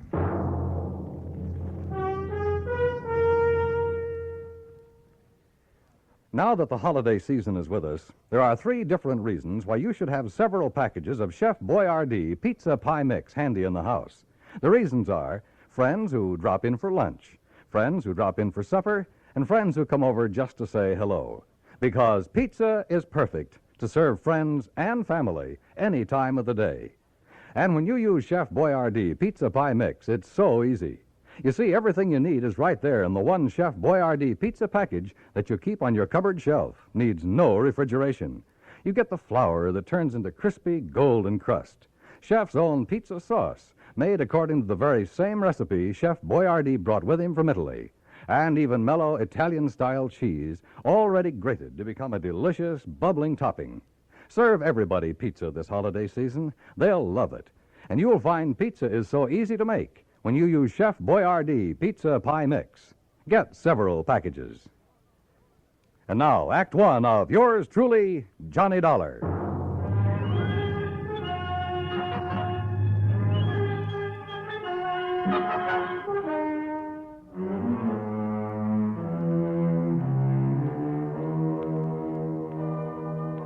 Expense account submitted by Special Investigator Johnny Dollar to the Home Office, Universal Adjustment Bureau, Hartford, Connecticut. Following is an account of expenses incurred during my investigation of the Latin Lovely matter. Expense account items 1, 2, 3, 4, and 5, 50 cents for phone calls early Monday morning, trying to reach Pat McCracken. Item 6, $1, taxi fare to the offices of Universal Adjustment. Oh, hi, Johnny. Top of the morning to you. Yeah, where the Sam Hill have you been all morning, Pat? All morning? You kidding? Look, the clock on this desk says exactly 9:02. For me, that's the crack of dawn. Now, what's bothering you? Carmela. Oh, Carmela Jocares. Yeah, only it's Jocares. Oh, well. Might have known she'd call you direct. I should have warned you, Johnny. You know her, Pat? She's threatened to come down here and camp on my doorstep any minute. Oh, can you think of a nicer ornament to have around? If she's anything like she sounds on the phone. She is, Johnny, yeah. That's why I should have suggested that Special Investigator Martha Mayberry Balderdale help her. Balderdale? Now, how could an old battle axe like her know how to deal with a young, charming, beautiful...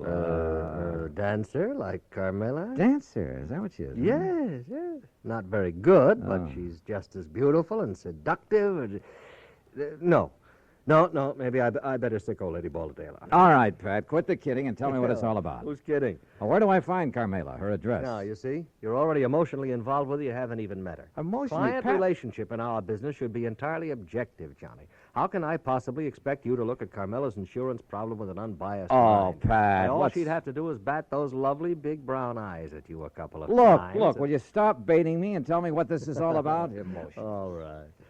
I got involved with this little Latin lovely as a favor to the company that issued her the policy, Surety Mutual and Trust. What kind of a policy? Retirement. Pays her $50,000 when she's 45. Meantime, if she dies, her beneficiary gets the $50,000. So what's the matter with it?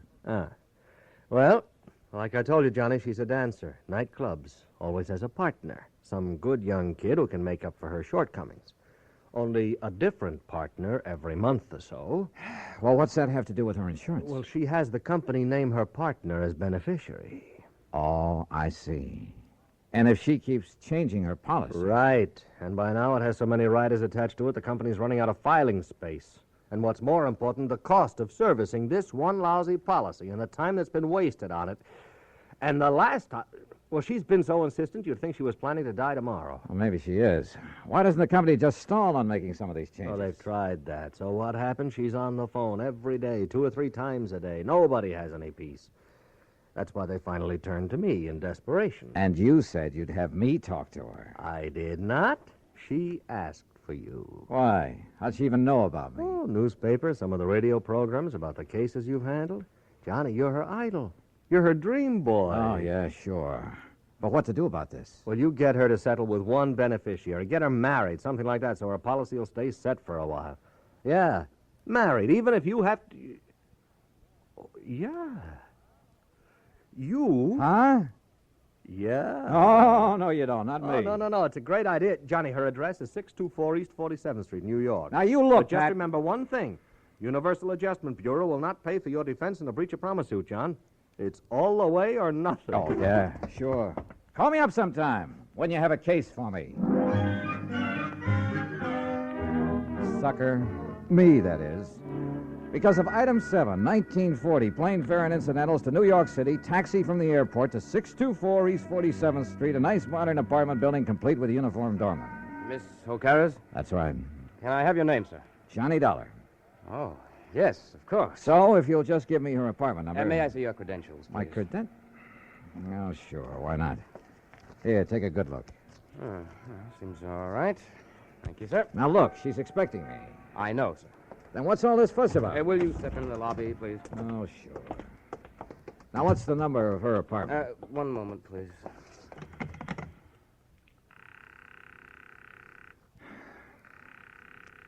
She is in, isn't she? Yes, sir, she is.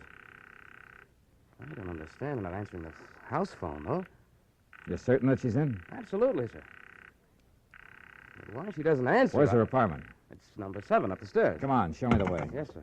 She only came in a few minutes ago. And nobody else has called on her? No, sir. Were all those precautions of yours on her orders? Yes, sir. She seemed to be fearful of something lately. Fearful? Right here, sir, number 7.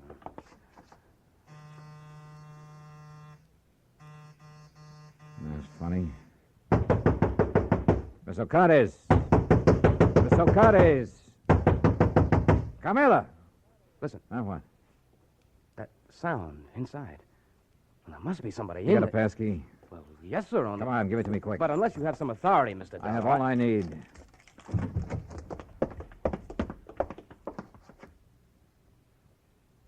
Carmela. Mr. Dollar. She's been killed. No, she's alive, all right. But that's about all.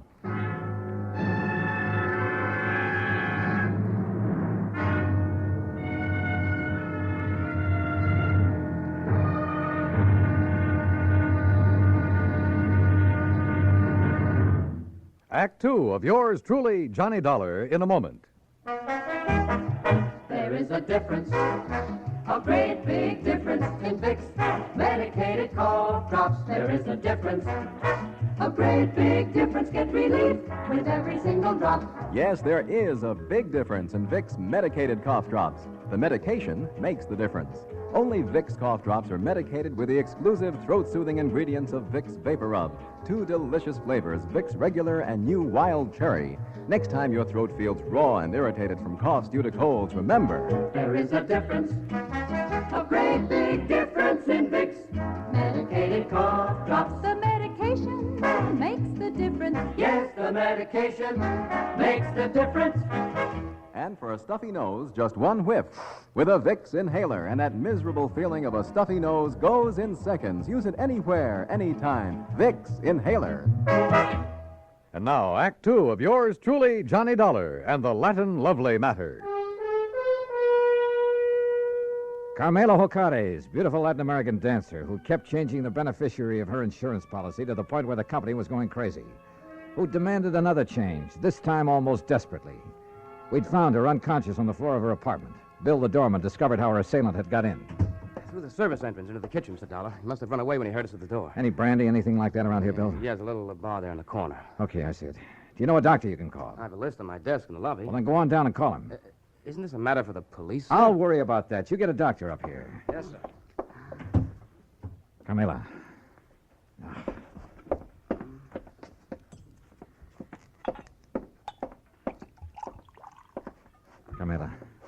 Carmela, here. See if you can drink this. Oh, Johnny. That's right. Come on now, drink this. That's good. A little more now. Come on. Oh, no. No. I'm all right now. Help me to the sofa. Yeah, sure. You know. There you are. How's that? Oh, thank you, Johnny, darling. Are you badly hurt? What happened? He struck me. Who? He knocked on the back door. I thought it was Billy to deliver something. So I opened the door, and he struck me before I could... Oh, Johnny, it was terrible. Well, who was he? Do you know? No, darling. I'm still so afraid. Hold me, please, in your arms. Carmela, do you know who it was? No. It was then he heard you and Billy at the front door. And you have no idea who it could have been? Well, he was short and dark and... Johnny. Yeah? The man who has been calling me, first from Mexico and then from here in New York, threatening me. Well, who? I do not know, darling. Threatening about what?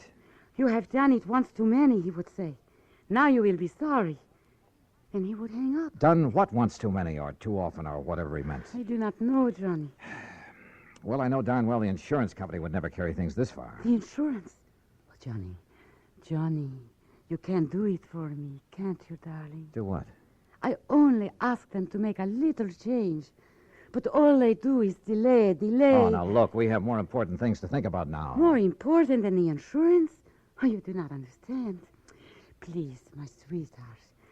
How can I work unless Armando is... First, we find out who attacked you and why. Oh, Billy, darling. The doctor says he'll be here in 15 to 20 minutes. No, not the doctor.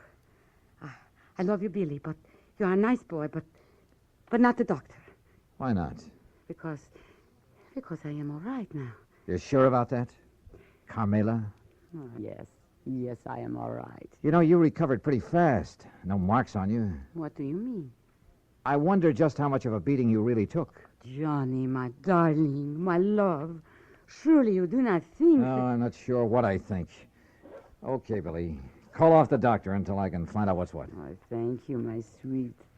You do care about me. I love you. Oh, yeah, sure. And, Billy boy, you stay here until I get back. Yes, sir. My Juanito, where are you going? You know something, Carmela? I wish I knew.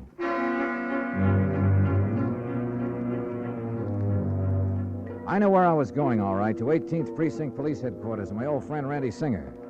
If anybody could get me a rundown on Carmela and any of her contacts, he could. If Carmela's attacker left any fingerprints, his boys would find them. Cutting through the alley beside the apartment building, headquarters would only be a couple of blocks away. But that alley was a mistake. I didn't see the man step out of the doorway behind me. But I did feel that old familiar poke in the small of my back.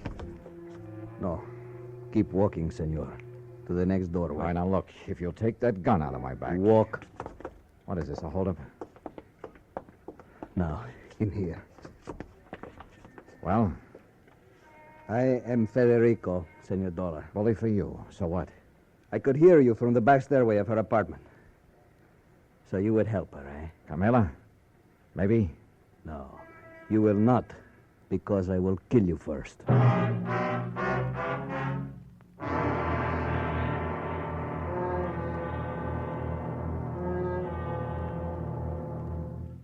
Act 3 of yours truly, Johnny Dollar, in a moment.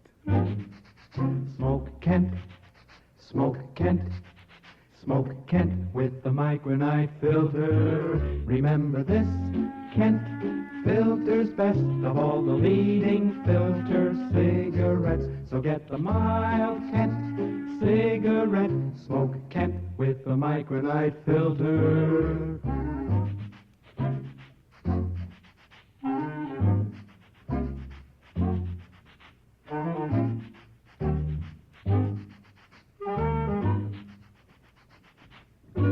Remember this, Kent filters best of all the leading filter cigarettes. So get the mild Kent cigarette. Smoke Kent, Smoke Kent, Smoke Kent. What a wonderful feeling. Smoke Kent. And now, Act 3 of yours truly, Johnny Dollar, and the Latin Lovely Matter.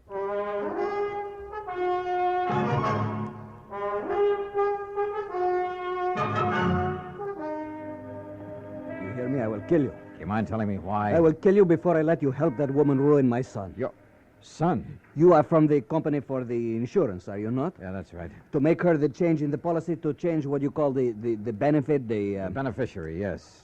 That's what she's asked for. But I will not let you. Well, I haven't said I... Oh, look, put away that gun, will you? No. Okay, Chief. What? But be careful, this man is armed. What do you call it? Policia? Just diverting your attention. No, give me that gun. No, I... All right, now we're on even terms. Just who are you and what's this all about? I'm Federico Gomez, the father of Armando. And who's Armando? Armando, my son. He would be the next fly in the web of the spider. The what? That woman, Carmela Jocares. It is my boy, my fine son, that she would make her victim like all the others. Like all what others? Look, Mr. Gomez. He is a dancer, my son. A fine dancer, the toast of all Mexico. And she would do with him what she did with the rest. Charm them, make love to them, bring them here to this city to dance with her. Unless I stop her. Well, I fail to see anything particularly... And like the others, my son would fall in love with her with all his heart, with all his soul, with all his mind. Yeah, I'm sure, and but... she... Oh, of course, she would prove her love for him with all the big insurance benefit. You mean that naming those lads in her insurance policy? Oh, now wait a minute. You do not know what 50,000 of your American dollars can mean to a young man fresh in his, what you call, career. Mr. Gomez. Is it not true? Well, yeah, it's a lot of dough to hold up in front of a young fellow, but there's a big difference between that much cash and just a promise of insurance money. The eyes of a young man are easily blinded by this beautiful woman, amigo. She has blinded so many. They have danced with her and given her their money because they loved her. All right. But when she got their money, she was through with them. When they begged her to marry them, she spit on them. She turned them out. Pedro Fernandez, you know of him? No, I'm afraid I don't. Because of this woman, he killed himself. So it was with Jimenez, the son of my friend. But she will not do this to my son. And you honestly think the mere fact of a big insurance policy? Was it not true with Jimenez, with Pedro, with Angel, with all the rest? These were young men, amigo, like my son. Unwise to the world, unwise to a woman like this. Suicide? I will do anything to keep her from using that insurance to ruin my son. Senor, The more I live in this world, the more amazed I am at some of the things that happen in it. Things that are implausible, impossible, but that sometimes do happen. I can only beg of you. Humbly. All right, look, Mr. Gomez, I'm keeping this gun. By rights, I ought to have you locked up for poking it in my back for your attack on Carmela. But Where are you staying? At the Hotel de Glen Arms. I want you to go back there. Stay there until you hear from me. You will help me, senor. If you'll do as I say. Gracias, senor. Gracias. The scene with Carmela back in her apartment was not a pretty one. She not only admitted to having used the insurance, among other things, to further her shaky career at the expense of those young and better dancers, but was quite proud of the broken hearts and broken minds she may have left behind. Until I tore into her, and believe me, I did. Murder? Oh, no, Juanito. Now, you look. No. If you didn't murder those two young kids, well, you might as well have plunged in the knife yourself. I don't know what laws, what legal action may be dragged in to make you pay for what you've done, but there are moral laws, too, laws of decency. But I did I'll tell you not this, know. Carmela, that from now on, the police of this town and of anywhere else you may go, believe me, they'll be gunning for you. And if anything like this ever happens again... No, Johnny. Johnny, please, you must believe me. I did not think. I was thinking only about myself. I did not realize... Well, it's high time you did. Your insurance? Oh, baby, that's going to be canceled. Unless you can think of someone far away from your career to leave your money to, someone you can't hurt. Oh, Johnny, I promised. Don't you see? Never before has anyone made me realize what I was doing. I have only had to think of myself. By the time I left her, she was sobbing her heart out, promising that she'd spend the rest of her life making up for the things she'd done. And who knows, maybe... Well, who knows? Expense account total, including incidentals and transportation back to Hartford. Johnny Dollar. Pat McCracken, Johnny. Oh, hi, Pat. Well, I just got around to finishing up my report and expense account on that Carmela Jocares thing last You week. can just forget the expense account part of it. I got what? No, for the life of me, I don't know how you did it. What are you talking about? The company just sent me a copy of the rider, Johnny, the last and final rider on her policy. Oh? Naming the new beneficiary, and absolutely, irrevocably, can never be changed again. Whom did she name, Pat? Some old childhood... Are you kidding? You! What? You sly dog.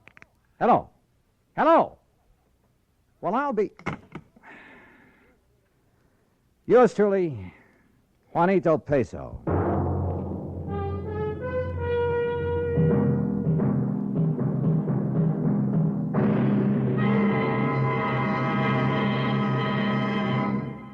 Our star will return in just a moment. Meet movie star Dorothy Lamour. Actresses can't perform with a rotten cold, so I take 4-Way, the fastest way to stop terrible cold distress and feel better quick. Right. Of all leading cold tablets tested, 4-Way's the fastest acting brand. In minutes, Amazing 4-Way starts to relieve aches, pains, headache, reduce fever, calm upset stomach, overcome irregularity. When you catch cold, remember my advice. Take 4-Way, fastest way to stop these awful cold miseries. 4-Way, 29 cents. Now let me tell you about another fine product of Grove Laboratories. Imagine a shampoo so effective it gets rid of embarrassing dandruff with one lathering, but won't dry hair, won't split ends, won't leave a medicinal odor. It's wonderful new Fitch Dandruff Remover Shampoo. One lathering with Fitch removes dandruff, can brighten hair up to 35% too, without harsh medication. Only Fitch guarantees to do all this with one safe, easy lathering or money back. Contains no strong medication, so it's gentle enough for every shampoo. And then dandruff need never be a problem again. Fitch Dandruff Remover Shampoo, only 59 cents. Now, here is our star to tell you about next week's story. Next week, some priceless jewelry, a beautiful girl, and believe me, they add up to trouble. Join us, won't you? Yours truly, Johnny Dollar.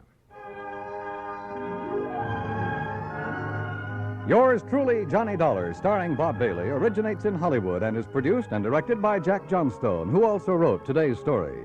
Heard in our cast were Lucille Meredith, Larry Dobkin, Jimmy McCallion, and Harry Bartell. Be sure to join us next week, same time and station, for another exciting story of yours truly, Johnny Dollar. This is Dan Cubberly speaking.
From Hollywood, it's time now for...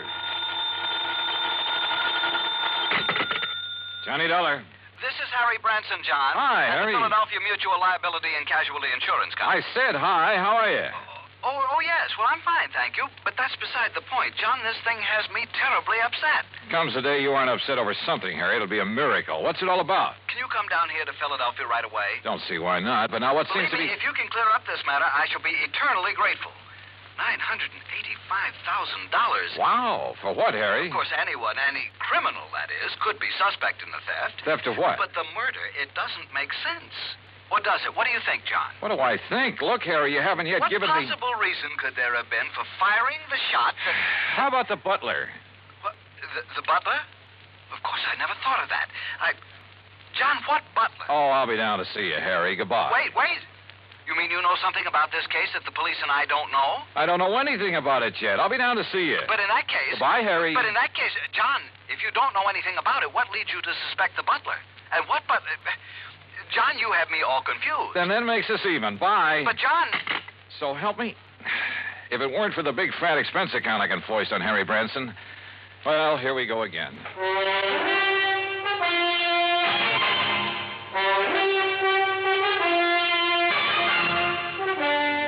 Bob Bailey in the exciting adventures of the man with the action-packed expense account. America's fabulous freelance insurance investigator. Yours truly, Johnny Dollar. And now, Act One of Yours Truly, Johnny Dollar.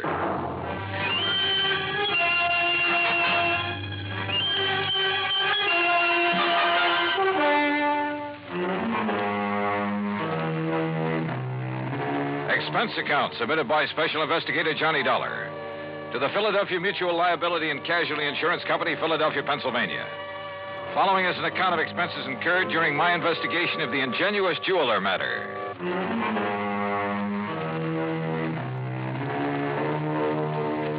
Expense account item 1, $32.70, train fare and incidentals, Hartford, Connecticut to Philadelphia. Cab to Harry Branson's office on Walnut Street. I found him sitting at his desk, his head in his hands.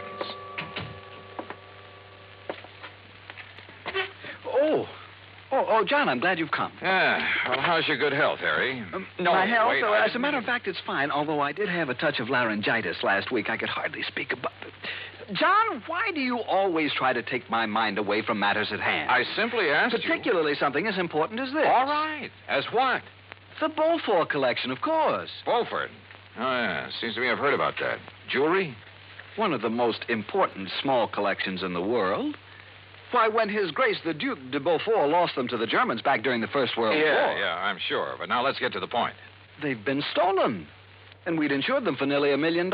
Stolen from where? The jeweler who owned them, J. Harold Whipsett. Oh, hey, I've heard of him, too. Isn't he the fellow who was tagged by the Customs Department a few years ago for trying to smuggle in a lot of stuff? Yes, the same one. But his reputation since that incident has been quite all right, completely unsullied. Oh, I must admit that I had some misgivings about issuing a policy to a man with his past record. But since he's in the clear again, and considering the premiums involved, and John, I had a long discussion with a psychiatrist about the man, about what would motivate him to... Look, Harry, before you go rattling off on another tack... John, I resent that. Look, you said something about murder at the time of the theft? Oh, yes. So far, however, it's only attempted murder, you see? Of this man, Whipsett? His secretary, Miss Winkle. Winkle? Perry Winkle. Oh, now, wait. Is that some kind of a gag? It certainly is not. At first, when they arrived, the police thought she was dead. Well, where did all this happen? At the Whipsett office. It's on Chestnut Street. When did it happen? Just last night. Oh, dear, $985,000. And maybe a human life. Well, yes, of course. Now, tell me all you know about it, Harry. Well, the Beaufort collection contains several diamond and emerald brooches that date back to, let me see. Forget the dates. What I want to know is... No, the fact that all the stones were rather small and of conventional cut means that once they're remounted, no one could ever identify them. Well, what's that got to do with the date of the collection? Well, as I started to say... let's go over to the Whipsett's office. Oh, very well. Now, as I started to say, the date of the Duke de Beaufort's acquisition of these jewels... you say this Perry Winkle was badly hurt. How? She was shot by the robber. Now, as I started to say, the date at which the Duke de Beaufort... Tell me this. Was Whipson himself shot or shot at? No, and I'm sure he'll tell you all about that when you see him at his office. He's certain to be in this morning. As I started to say, John... John, going down, gentlemen. Yeah, thanks. Come on, Harry. Step in, please. Harry! As I started to say, John... John? Whether I want it or not, during the 9-block taxi ride up Chestnut Street, I got the whole history of the Duc de Beaufort's jewels, from the time of the French Revolution to the present. That cab, by the way, is item 2, $1 even. What I did want to know was more about J. Harold Whipson. After all, a man who'd once attempted fraud against U.S. Customs. Anyhow, we finally reached his office in the Prosser building. Present was Police Lieutenant Bart Stanley, with whom I'd worked a case 2 years ago. Glad to see you, Johnny. Yeah, same here, Bart. Well, what do you make of it? So far, blanco. Is Whipson here? One of the boys took him down for some coffee. He needs it after what happened to him last night. The Beaufort jewels, huh? Yeah. Yes, I told Mr. Dollar all about them, Lieutenant, how the robber took nothing else, how the jewels themselves came into being, how back in the 18th... we've got work to do here. Well, after all... Now, look, Bart, this man Whipson, his reputation in the past... I know exactly what you're going to say. I might have thought the same thing, Johnny, if I hadn't seen exactly what happened. Tell me what did happen. Lieutenant, you look very tired. Yes, Mr. Branson, I am. After all, having been up all night on this thing, suppose I bring Mr. Dollar up to date. Well, sure. Oh, no, you don't. I want to find out now, not next week. John. Go ahead, Bart. Well, Whipson and his secretary, Perry Winkle... Isn't that a name? Yeah, sure is. Where is she, by the way? Jefferson Hospital. Anyhow, they were here very late last night working on the books. Came a knock on the door. Whipson opened it. This man barged in with a gun and demanded the Beaufort collection. And? Well, Whipson argued with him, finally gave in when the guy threatened to shoot him. But Miss Winkle made a dash for the door.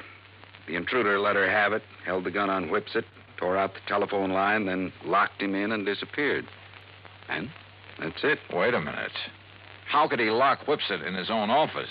This lock opens from the inside. With this, Johnny. What? This little rubber doorstop? That's right. But I don't see... I'll tell you how he did it, and why this little rubber wedge is absolute proof that Whipson couldn't possibly have rigged this whole deal.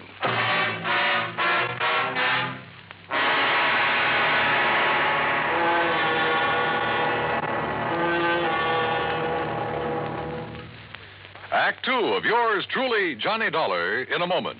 For a long time, people... And now, Act 2 of yours truly, Johnny Dollar, and the ingenious jeweler matter.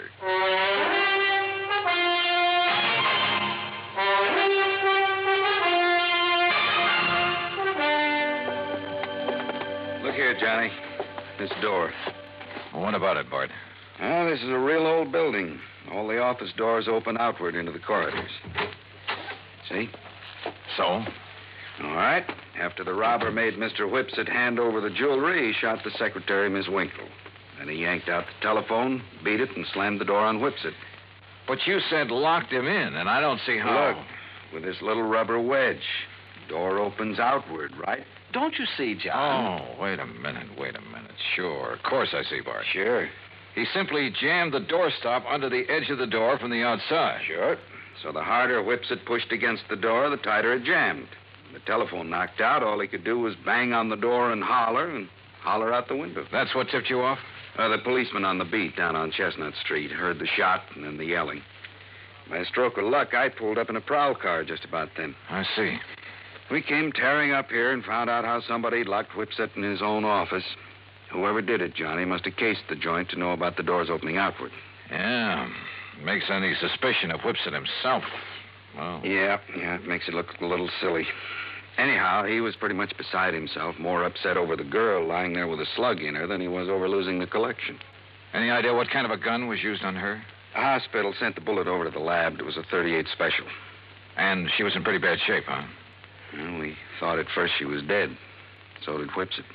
Could he give you a description of the assailant? Yeah, but it's not much help. Could apply to 500,000 men in this big city. What about fingerprints? None. Guy wore gloves. Has the girl been able to tell you anything at all? She was unconscious, Johnny. Has been ever since.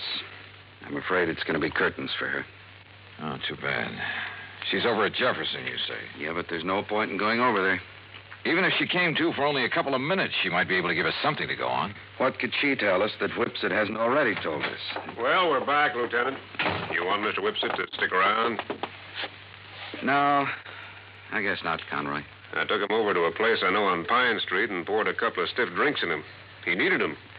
And you too, Conroy? Oh, now, Lieutenant. Mr. Whipsit, this is Johnny Dollar, insurance investigator. Mr. Dollar. How are you? You know Mr. Branson, I guess. Oh, yes. Oh, yes, indeed. And may I tell you, Mr. Whipsit, how dismayed I am by what's happened here. Thank you, Mr. Branson. It's been a terrible. It certainly has. $985,000. I was speaking of poor Miss Winkle, sir. Oh, yes, of course. Yes. Mr. Whipsit, this girl, Miss Periwinkle, she was your secretary. She was more than that, Mr. Dollar. I loved her. How is she, Lieutenant? Has there been any word from the hospital? Well, yes, Mr. Whipsit, there has. And it's proof that modern medicine is a very wonderful thing. What do you mean, sir? Yes, John, It may take time, of course, a long time. Yes? As a matter of fact, she hasn't even regained consciousness yet. I see. But it looks as though she'll fully recover. Oh, I see. Well, I hardly need tell you how I feel about that. How glad I am. I told that little white lie to see what, if any, reaction I'd get. And I had a strange feeling that his words, "how glad I am," were not quite true. Fortunately, neither Harry Branson nor the lieutenant questioned my apparent knowledge of the condition of the girl. Even better, the lieutenant rose to the occasion. Well, as I see it, there's really nothing further we can do here. You look like you could use some sleep, Mr. Whipsit. And Conroy and I'd better get back to headquarters, see if the boys have run down anybody who fits that description you gave us. Yeah, good idea. Let's go, huh? And Mr. Whipsit, you close up and go on home and get some rest. Yes, I will. Thank you.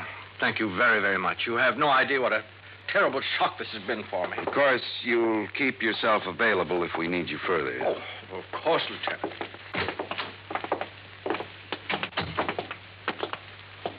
Okay, Johnny. What was that all about? Telling him she'd recover. Yes, John, I almost interrupted. I was afraid you would. That's why I kept talking. Bart, I'm going over to the hospital. Oh, now look, If Johnny. there's only one chance in a million of that girl regaining consciousness, I want to be there when she does. You still suspect Whipsit? Did I say that? Don't you see, John, the whole thing hinges on that little rubber doorstop. On the fact that he couldn't possibly have locked himself in with it. Branson's right, Johnny. Okay, then I won't go over to the hospital. Ring for the elevator, Harry. Oh, sure. John, what will you do? Call him on the phone down in the lobby instead. This is Dr. Kenworthy. This is Johnny Dollar, doctor, insurance investigator. I'm calling about Miss Periwinkle. Oh, yes. I was about to call the police. She's conscious now? She died, Mr. Dollar, less than 5 minutes ago.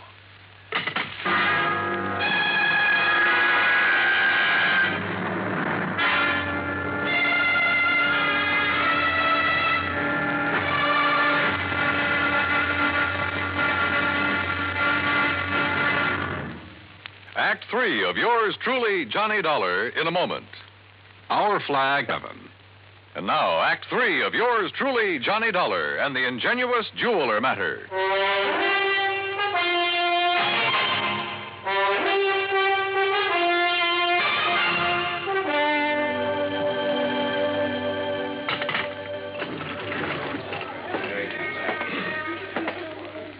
Well, what'd you find out from the hospital, Johnny? The girl is dead about 5 minutes ago. Oh, dear. And we've got a killer to track down. Now I'd better get on over to headquarters. I'll phone poor Mr. Whipsit. He left the building while you were in the phone booth, John. Bart, have you got a key to his office upstairs? Why, sure, right here. Let me have it, will you? Here. You want me to go up there with you? Why don't you go over to the hospital and see if Whipsit shows there? What do you expect to find up in his office, Johnny? I haven't the least idea. Why kid about it? I didn't have the least idea what I expected to find, or even what I was looking for. When I walked into the jeweler's office up on the 8th floor, I picked up the rubber doorstop. The one thing that proved Whipsit couldn't possibly have rigged the whole deal. But I somehow felt that if only that little wedge of rubber could talk. Then I noticed a funny sort of burr on one side of it. Just a tiny little rough spot. But it showed me where somebody had pierced a tiny hole through it. Why?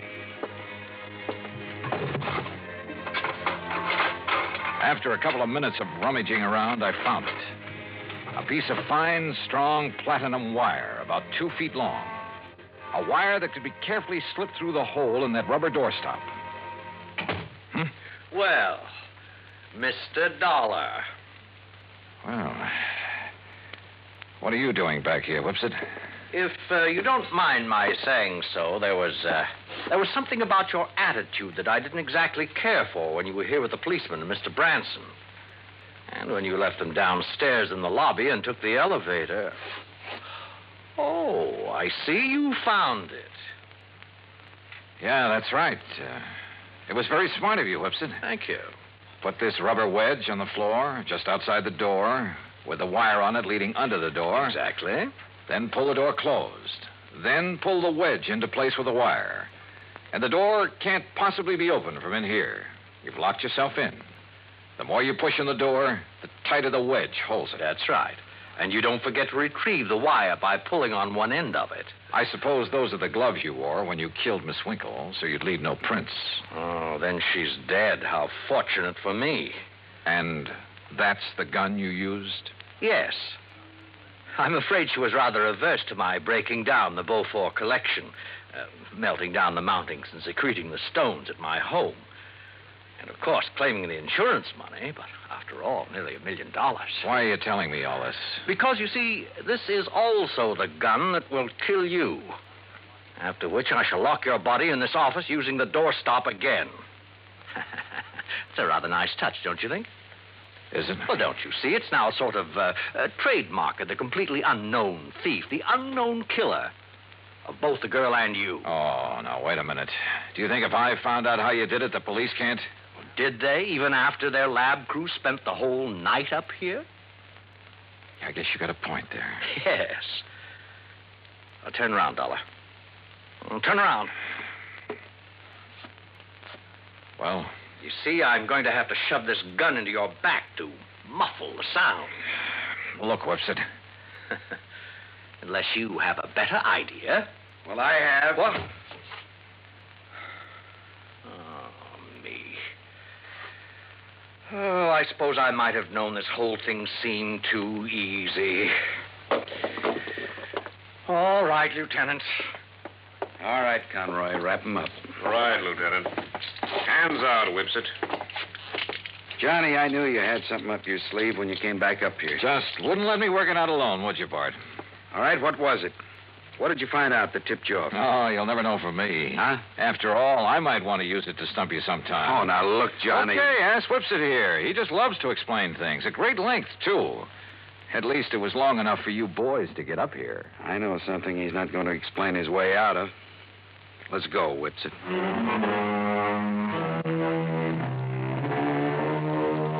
Harry, I think I'll have to figure out some way to pad my expense account even more than usual in cases like this. I mean, where a .38 slug nearly ends up in me. After all, fun is fun, a job's a job, but some of these laddies carry things too far. Come to think of it, I'll have to run down to New York again to appear against Whipsit. So, expense account total, including that and transportation back to Hartford and all the incidentals I could possibly think of, $181 even. Yours truly, Johnny Dollar.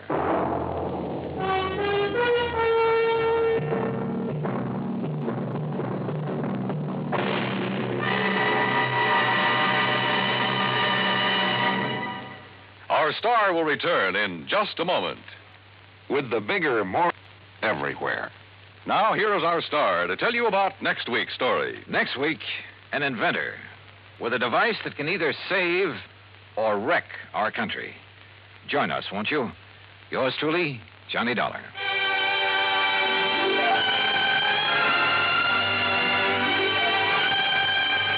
Yours truly, Johnny Dollar, starring Bob Bailey, originates in Hollywood and is produced and directed by Jack Johnstone, who also wrote today's story. Heard in our cast were Harry Bartell, Byron Kane, Vic Perrin, Joseph Kearns, and Austin Green. Be sure to join us next week, same time and station, for another exciting story of yours truly, Johnny Dollar.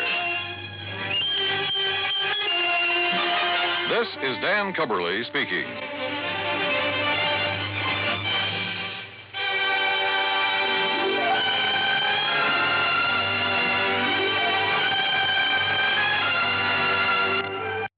Johnny Dollar. Good to read, Johnny. It's Lloyd's of England. George, every time I hear your voice on the phone, I shudder. Well, I guess I have asked you to handle some rather out-of-the-ordinary matters for us. George, they have been so wild, crazy, impossible, I sometimes wonder if you ever issue a normal-type policy. Well, it's a very normal-type policy that I'm concerned about now, Johnny. It's the insured himself who has me worried. Okay, tell me all. His name is Joseph, spelled with an F. Joseph Hentler. He's an inventor, among other things. His invention is what we've insured. It's a device, I guess you'd call it, for making some kind of boron-based compound. Boron-based? The sort of thing the government is vitally interested in for its airplane and rocket fuels. Oh? No kidding. I think you'd better run over here and let me tell you about it. Can you? Right away? When you put it that way, George, yeah, I think I'd better. I'm on my way.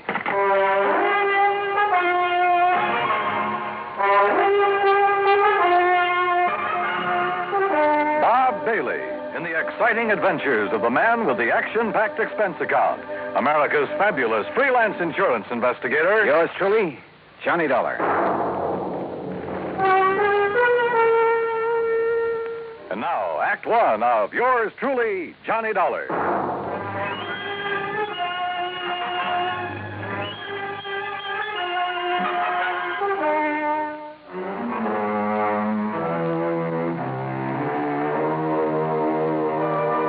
Expense account submitted by Special Investigator Johnny Dollar to Floyd's of England, American Office, Hartford, Connecticut.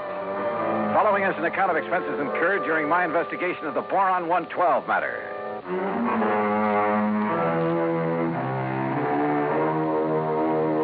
Expense account item 1, $1.10 cab from my apartment to George Reed's office. As I walked in, he motioned me to a chair, leaned over to the intercom on his desk, and pushed a key. Sit down, Johnny. Miss Larkin. Yes, Mr. Reed? Mr. Dollar is here. Would you come in, please? Oh, yes, sir. Well, George, what's it about this time? Glad to see you, Johnny. I gave you most of the story over the phone. Well, you only told me you've issued a policy to this man, Hantler, was it? That's right, Joseph Hentler. Yeah, and that you've insured some invention of his for, how much did you insure it for? $20,000. It's a piece of apparatus, Johnny, that he has spent over 7 years developing.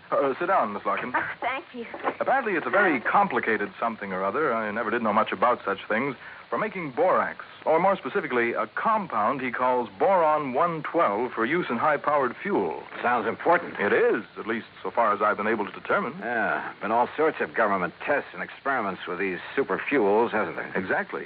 Many things formerly used purely as explosives, remember this, Johnny, many things formerly used as explosives are now being developed as fuels. Well, the perfect example is atomic fission and hydrogen fission or fusion or whatever it is. Exactly. All right, now let's get down to cases. You've insured some apparatus that's supposed to make boron 112. What kind of apparatus? I've never seen it. It's all very secret. Well, now, wait a minute. How do you know this machine or whatever it is even exists?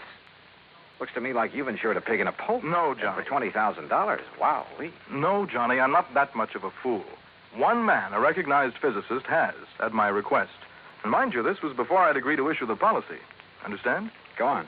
His name is Dr. Hugo von Brauer. Oh, I've heard of him. Yes.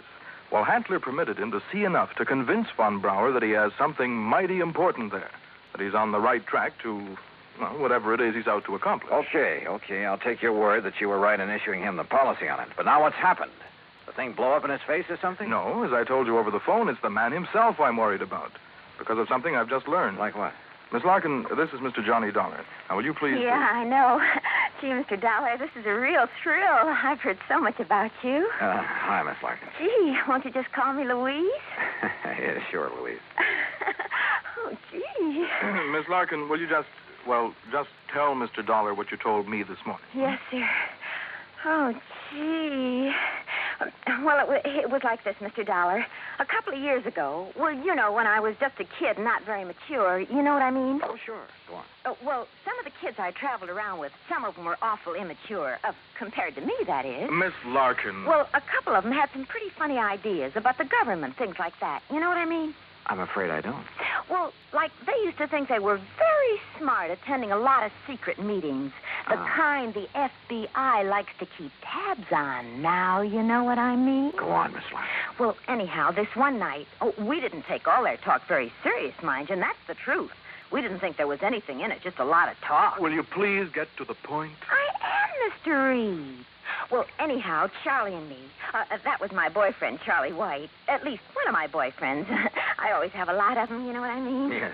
Well, go on, please. Well, Charlie and me, we said, sure, we'll attend one of your meetings. You know, just for laughs, you know what I mean? And what kind of a meeting was it? Oh, it was terrible.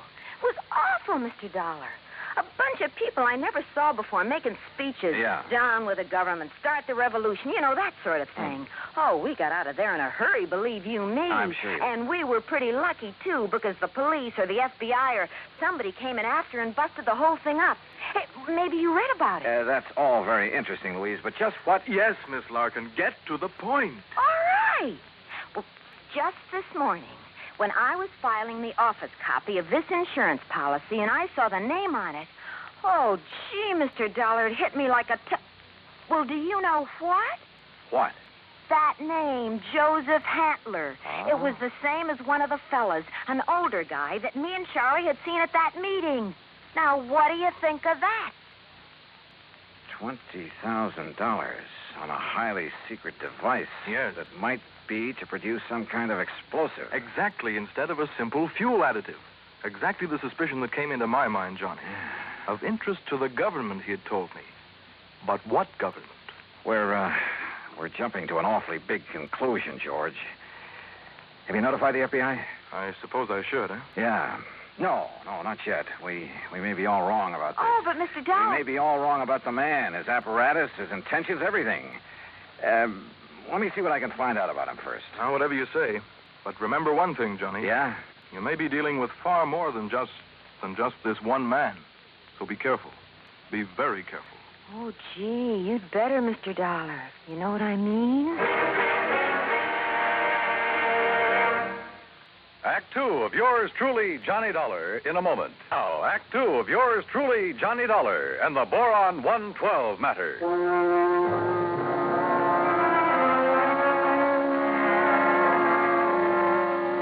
Louise Larkin, secretary to George Reed at Floyd's of England, was certain she would recognize Joseph Hantler, the inventor who had ensured a secret process for making Boron 112. If, that is, he were the same Joseph Hantler she'd met at one time at a meeting of a subversive group. Expense account item 2, $50, deposit on a rental car. In it, Louise and I crossed the Connecticut River to East Hartford, went south to Hockenham on Route 2, then south and east on a seldom used gravel road that took us a few miles to the edge of a stream called the Salmon Branch. There in a little grove of trees, we found a windowless concrete block building, the so-called laboratory of Joseph Hantler. Gee, those directions Mr. Reed gave us were pretty good, weren't they? Yeah. Hantler certainly picked himself an isolated spot. Come on. Boy, this is exciting, isn't it? Now, just remember what I told you. If this is the man you met at that party line meeting, don't appear to recognize him. Just give me a slight nod to say yes or no. Yeah, but what if he recognizes me? Yeah, we'll cross that bridge when we get... Stop! Stop right where you are! Do you not see the signs on the fence? Keep out! Keep out! Yeah, Johnny, it's him. You're sure? Yeah, gee. Where did you hear me? I'd like to talk with you, Mr. Hantler. It is Dr. Hantler. Who are you? My name is Dollar, insurance investigator. And who is this woman? Just a friend of mine. So, what do you want with me? Well, I want to see the machine, the apparatus that Floyd's of England has insured for you. No, you may not. I'm engaged in highly secret work here. Work that is worthy only of my own great talents as a physicist, chemist, and inventor. Work for the government. Yeah? What government? What are you talking about? The United States government, of course. Suppose you let me see whatever contract you may have with them. I let you see nothing. I have no contract. Oh? And I do not have any patent on my converter. And why? Because either one would reveal the secret of this amazing device before I can turn it over to the government of this fine and glorious country. Yeah, sure. So that is also why I will not permit either you or anyone else to see inside of my laboratory. So leave. Immediately. Go, get out of here. Dr. Hantler, if you'll just let us... No. Do you understand me now? Mr. Dollar. Oh, hey, now, wait a minute. What's that thing for? You are trespassing on my private property. If I shoot you, I am within my rights. Now leave. Now! Do you hear me? Come on, Louise. Gee, yeah. And do not come back here. Do you hear me? Never! Same man, huh? Oh, he sure is. Gee, that gun he pulled on you, I was scared, you know what I mean? Yeah, I know what you mean. Well, what are you going to do, Mr. Dollar? You know something, Louise? I'm not sure. But I was sure by the time we got back to Hartford. I took Louise back to George Reed's office. George was out to lunch, but I stopped long enough to telephone an old friend of mine, Lee Houck, at the local office of the FBI. Asked him to meet me for a bite to eat. Sure, Johnny. How about the Hearthstone? Anywhere you say. 1 o'clock? I'll be there. Well. Yeah, I know what I'd do, Johnny. What, Louise? I'd tell the FBI. That's exact. Yeah, well, we'll see. I know what Charlie would do, too. Charlie? My boyfriend, I told you, Charlie White. Oh, yeah. Well, I'd better be on my way. He'd go out there and he'd kill that crazy old man. Well, Johnny, he just hates those people who are conspired to overthrow the government. Hey, look, tell George when he gets back to the Ever office. since we got drug into that awful meeting of those awful people, why, he hasn't even seen those guys that persuaded he and I to go there that night. Louise. He says if he ever does see any of them, boy, what he'll do to them. Yeah, I'm sure. Now, look, I got to keep a luncheon date. Tell George Reed when he comes back that I'll see him later, huh? Then I'll see you again, Johnny, huh? Hadn't you better answer that phone? Huh? Oh, yeah. Oh, goodbye, Johnny. See you. Lloyd's of England. Oh, Charlie. Hey, Charlie, what do you think's happening? Who I've been talking to? My dream man. Item 3, 7:20, lunch for Lee Houck and myself. No, Johnny, you're off on a wrong tack. I'll bet on it. What do you mean by that, Lee? And Joseph Hantler's just an old crackpot who thinks the world has done him wrong by failing to recognize his fabulous talents as a chemist, physicist, engineer, inventor, anything else he's claimed to be. But if he was attending meetings of a subversive group... A meeting. We know all about that. A lot of innocent people have been sucked in on that sort of thing at one time or another. It doesn't mean that they belong or ever have. You can't blame me for being suspicious, though. Isn't George Reed your contact at Floyd's of England? Yeah. Okay. Even his kind of dumb little secretary, name's Louise Larkin. I know the girl. Even she was at one of those meetings before we cleaned him out of town. Not much gets by you boys. With one of her boyfriends, Charlie somebody or other. He's the kind you have to watch out for, Johnny. Young hothead. An easy recruit for a group like that, huh? More important, the kind who's liable to take the law into his own hands when it comes to fighting back at him. But you're sure old Hantler is harmless? Sure. He's an erratic old coot, liable to blow your head off if he thinks you're interfering with one of his crazy projects. He'd probably rob a bank if he thought he could get away with it to further one of his crackpot inventions, and would feel entirely justified. But believe me, he'd have no part of subversive activity. Hey, you said crackpot inventions. George Reed tells me Dr. Hugo von Brauer okayed this present project. That's a real sad one, isn't it? Huh? Von Brauer, one of the best minds in the country. Until that breakdown last fall. You mean that he's no longer... Holy smoke. Well, sure, Johnny. If George sold him insurance on Von Brauer's okay, well... How does Handley keep going? Does he ever sell anything he develops? No, he probably lives off an old trust fund, something like that. Want me to check on it? No, wait till after I've seen him again. Somehow I've got to see that machine of his, see how badly the insurance company stands to get took. Yeah, Johnny. I think you better. Maybe he was right. Maybe the idea George Reed and I had cooked up, that the old scientist was working on some kind of bomb or explosive, was... Anyhow, my problem was to find out exactly what he was working on, what the company had blindly insured. So I drove out there again. To keep Hantler from barging out with his gun, I blew the horn a couple of times as I pulled up alongside the fence. But there was no response to it. Good. Maybe Hantler wasn't there. Maybe I could somehow get into the place, see for myself what was up. But suddenly, from inside the building came a couple of dull thuds. And then the whole thing began to bulge at the seams, began to...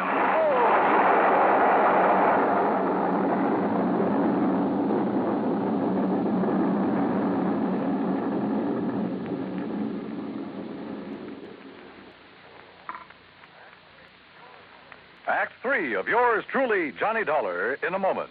3 of yours truly, Johnny Dollar, and the Boron 112 matter.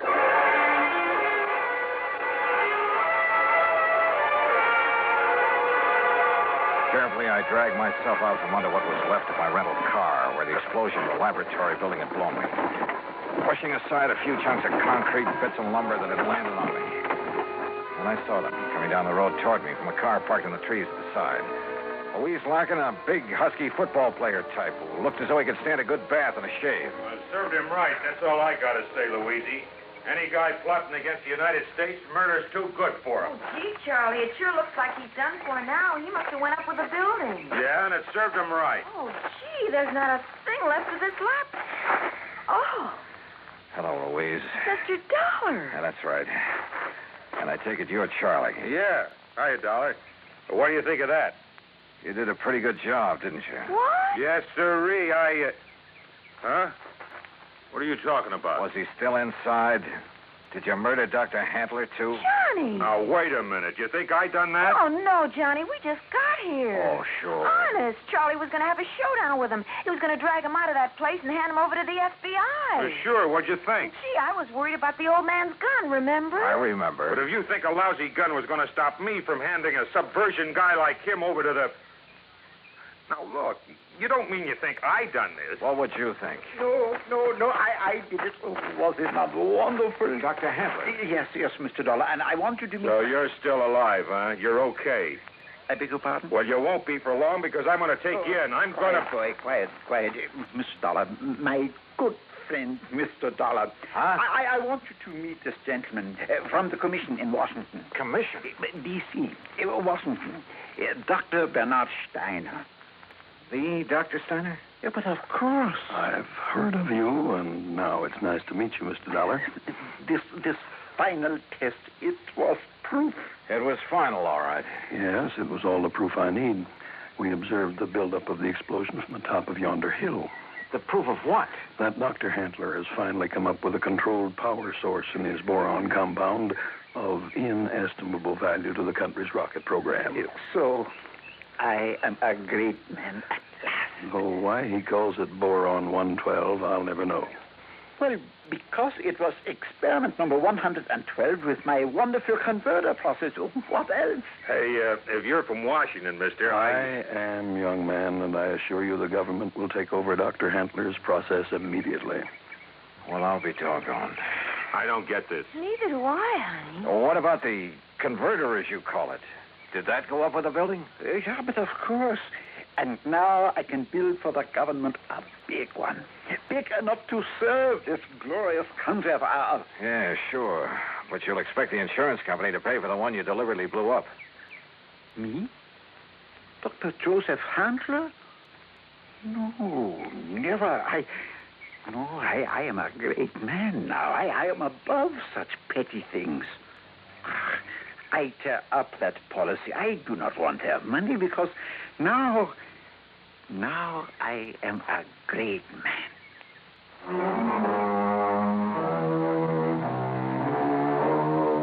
There you are, George. Full report. Payment on the policy is up to you. And if you do pay, at least it's in a good cause. Also, well, I guess you and I have both learned a lesson about jumping to conclusions. Expense account total, including incidentals, replacement of the rental car, and transportation back to Hartford, $2,431. Yours truly, Johnny Dollar.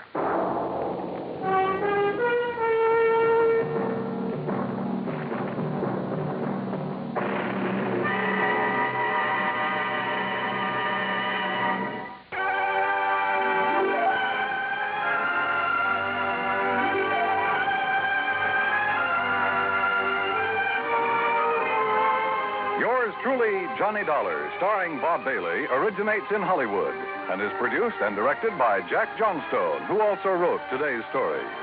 Heard in our cast were Shirley Mitchell, G. Stanley Jones, Parley Bear, Russell Thorson, Frank Gersel, and Lou Merrill. Be sure to join us next week, same time and station, for another exciting story of yours truly, Johnny Dollar. This is Dan Cumberly speaking.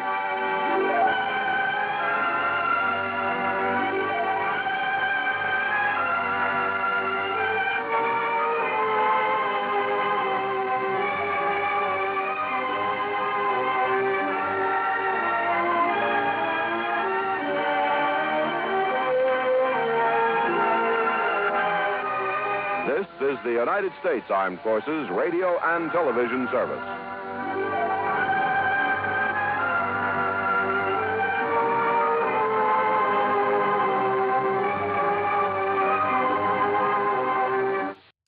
From Hollywood, it's time now for Johnny Dollar. Pat McCracken, Johnny, Universal Adjustment Bureau. Hi, Pat. What's on your mind? Ever heard of A, B, and C? Well, yeah, back in the first grade. Oh, look, I'm not talking about the alphabet. I'm talking about an advertising agency. Oh, well, what about it? Well, the A stands for Appleton. Alfred Appleton, 55 years old, and Eastern Trust has his life insured for $100,000. So? It's annuity. It starts paying off at the age of 65, and we'd like to see him collect it. Looks like somebody else has different ideas. What do you mean? He thinks somebody's trying to kill him. I see. You want me to run down to New York and talk to him? Well, he's up at his weekend place now, about 100 miles up the coast, overlooking the sea at Skeleton Point. You can talk to him there. Skeleton Point. Now, that's a cheerful name. I know. Johnny, make sure it stays just a name.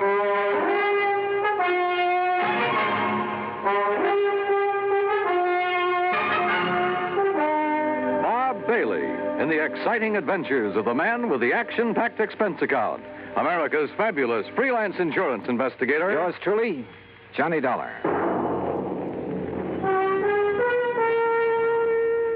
And now, Act One of yours truly, Johnny Dollar.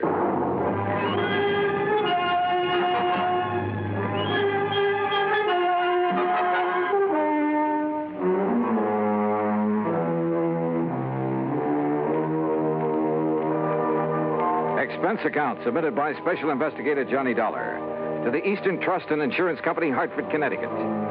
Following is an account of expenses incurred during my investigation of the 11 o'clock matter.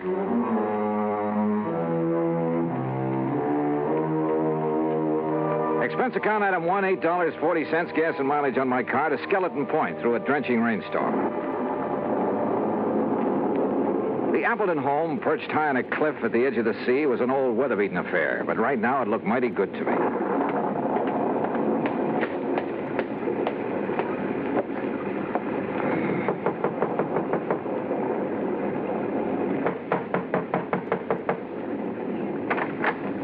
Yes. Is this Mr. Appleton's house?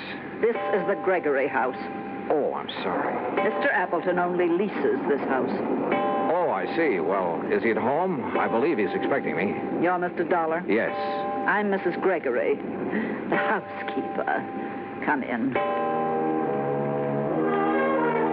Mrs. Gregory had a strong, determined face and dark, metallic, piercing eyes. She took my coat and pointed to a door across the entry hall.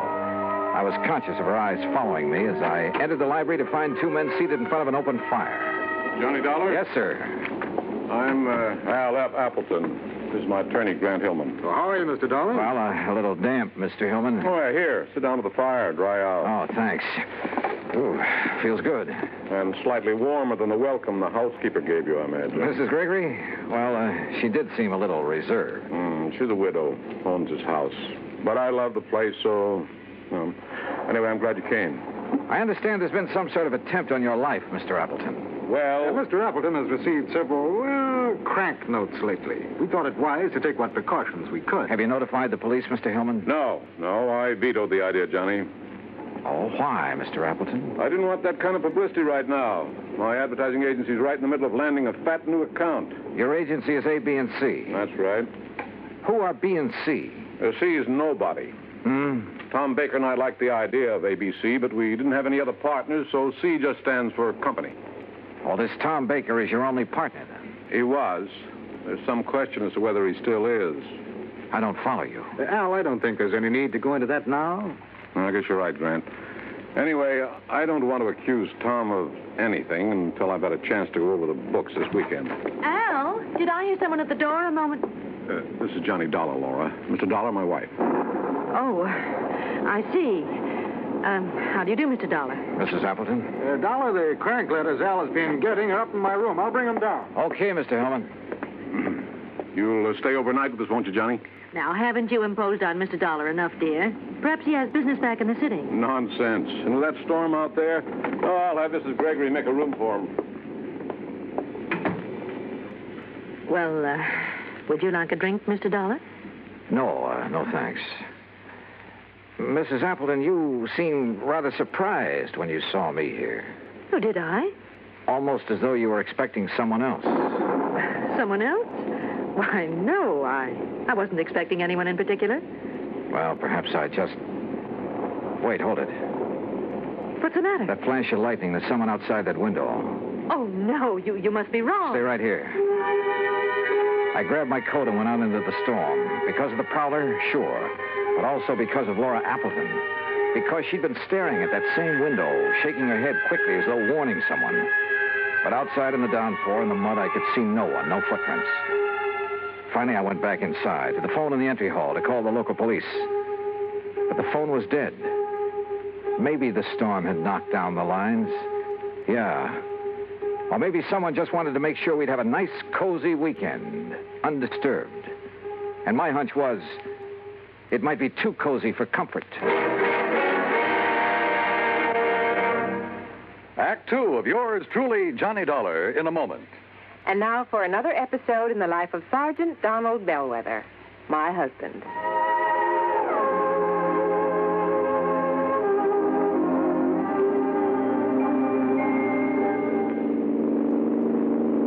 Donald?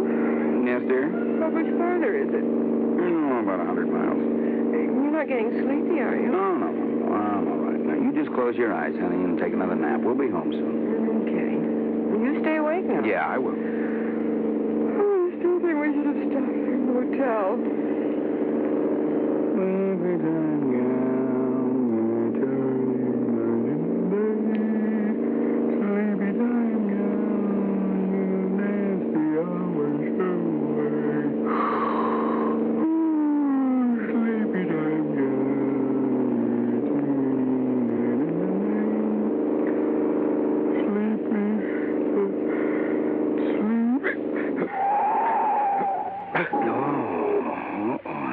Enough of that. Donald?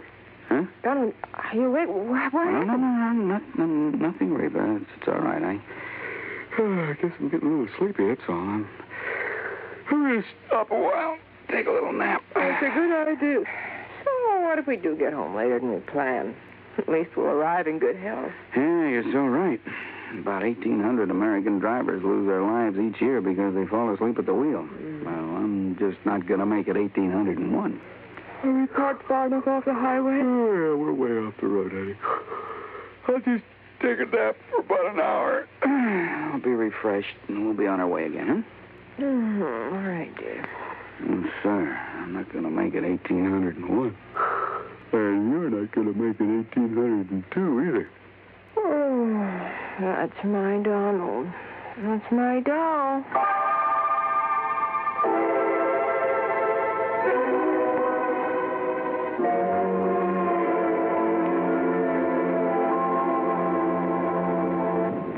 And now, Act two of yours truly, Johnny Dollar, and the 11 o'clock matter.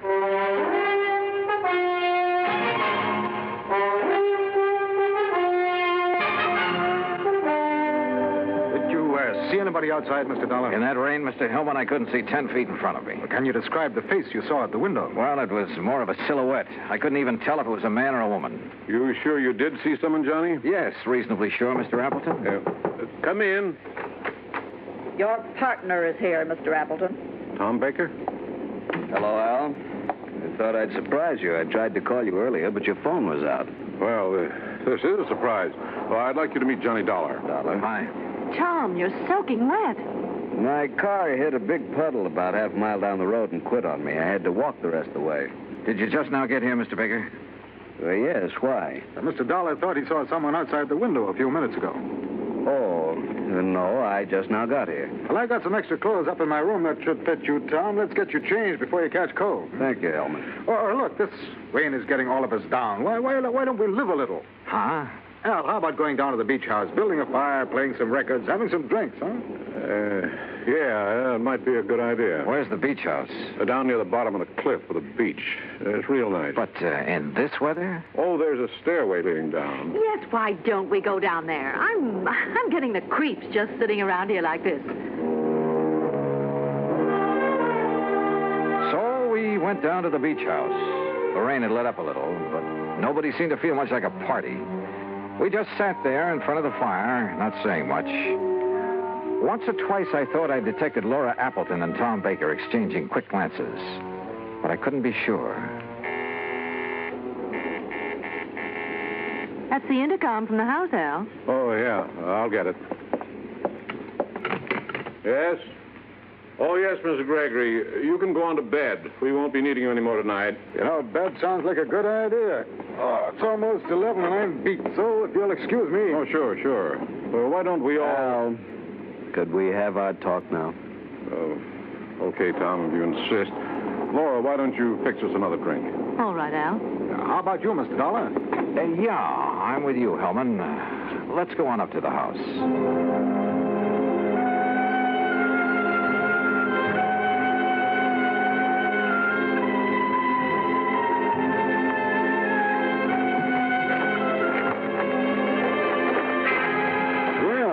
The rain has let up. Yeah.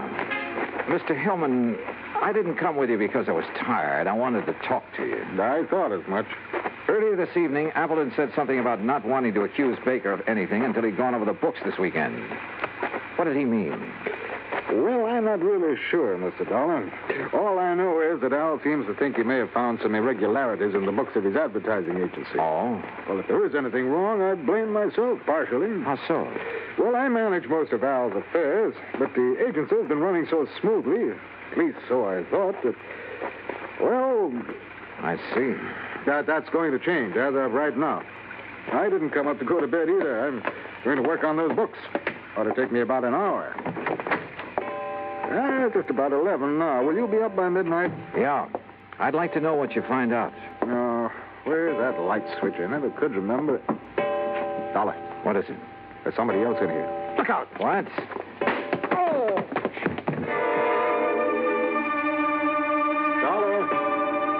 Dollar! I guess I was out only a few seconds because the clock was still striking when Hillman brought me to. Dollar, are you all right? What? Yeah, I guess so. I grabbed at him, whoever he was, but he knocked me loose. By the time they got the lights on, he was gone. Oh. Lucky for you, he only stunned you momentarily. Oh, brother. Hillman, did you see where he went? Well, he didn't leave by this front door here, I'm sure of that. Then he must be still in the house.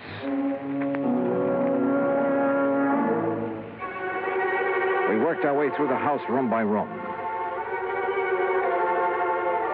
Finally, 10 minutes later, we stood by an open window in a back room. Well, there's our answer.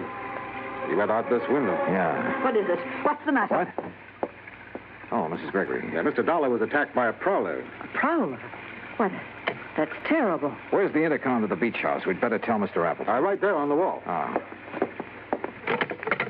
This button here? Yes.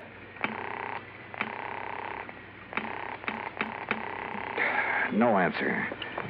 Come on, Hillman, let's get down there. We pounded out of the house and along the path to the edge of the cliff.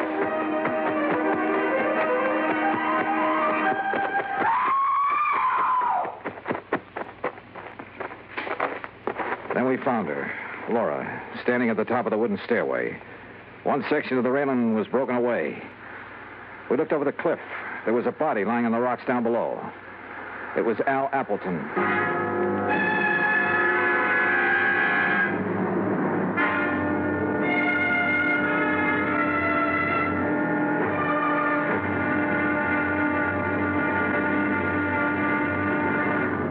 Act 3 of yours truly, Johnny Dollar, in a moment.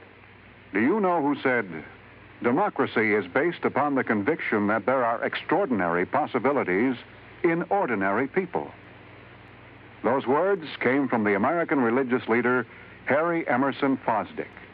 From the earliest days of the United States of America, there has been the sentiment that the average person can achieve an important goal if he is given an environment in which he can develop his capabilities to the fullest extent. An environment in which the individual is given the rights and privileges that he needs for development. It is the duty of every American to protect and stimulate this environment. Remember the words of Harry Emerson Fosdick. They are part of your American heritage. The extraordinary possibilities of ordinary people are inherent in American democracy. And now, Act 3 of yours truly, Johnny Dollar, and the 11 o'clock matter. We stood on the stairway at the top of the cliff looking down at Appleton's body in the rocks below.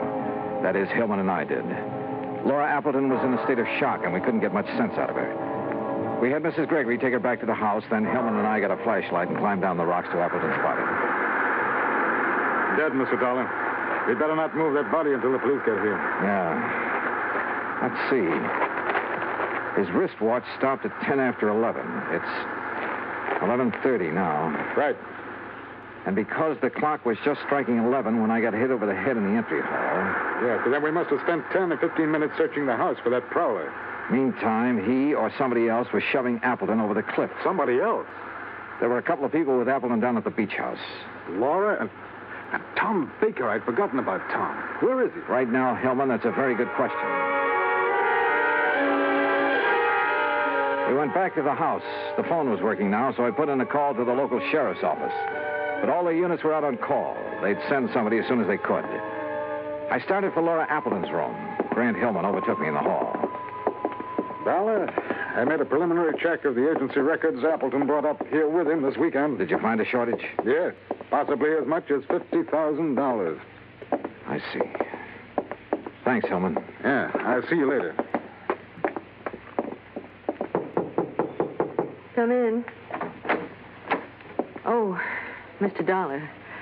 I'm feeling better now. I'm sorry to bother you with questions, Mrs. Appleton, but I'm afraid I have no choice. Yes, I understand. I want you to tell me exactly what happened. Well, I'll try. After you and Grant Hillman left the beach house, my husband and Tom Baker and I sat there a few minutes, and then Tom left. I see. Then, a couple of minutes later, somebody from the house called my husband on the intercom, so he left me. What time was that?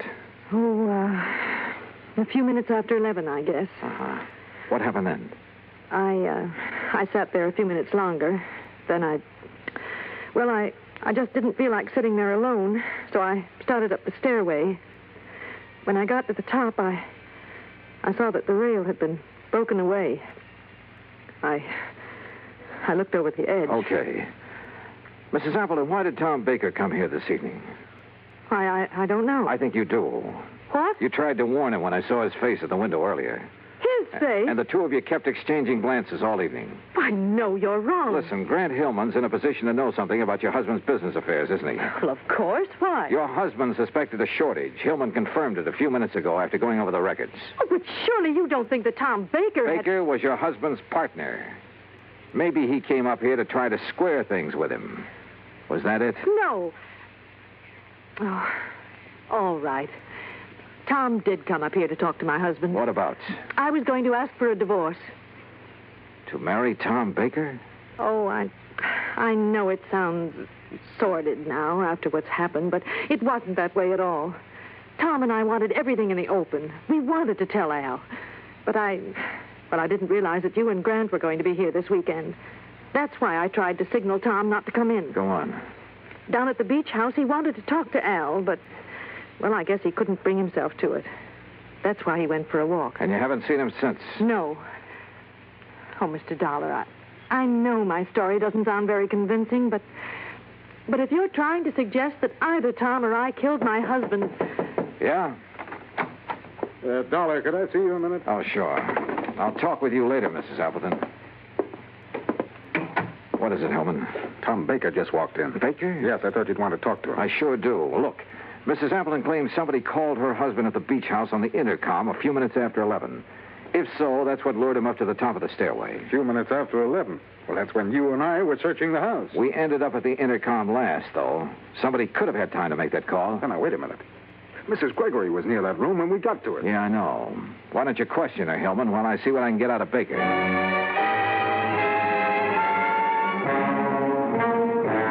For the fifth time, Dollar, I didn't have anything to do with it. I went for a walk on the beach. I didn't even know Appleton was dead until Grant Hillman told me a few minutes ago. I'm telling you the truth. Yeah, well, I'm afraid we'll have to let the police decide that, Baker. Sheriff Station, Maloney. Hello, Johnny Dollar at the Appleton place. I'm still waiting for one of your units. Oh, yeah, we're sorry, Mr. Dollar. We've had a lot of calls on account of the storm. Well, you're not the man I talked to when I called before. No, that was Harris. He went off duty at 1. He left me a message about your call, and we'll have somebody up there within 15 minutes. Okay, thanks.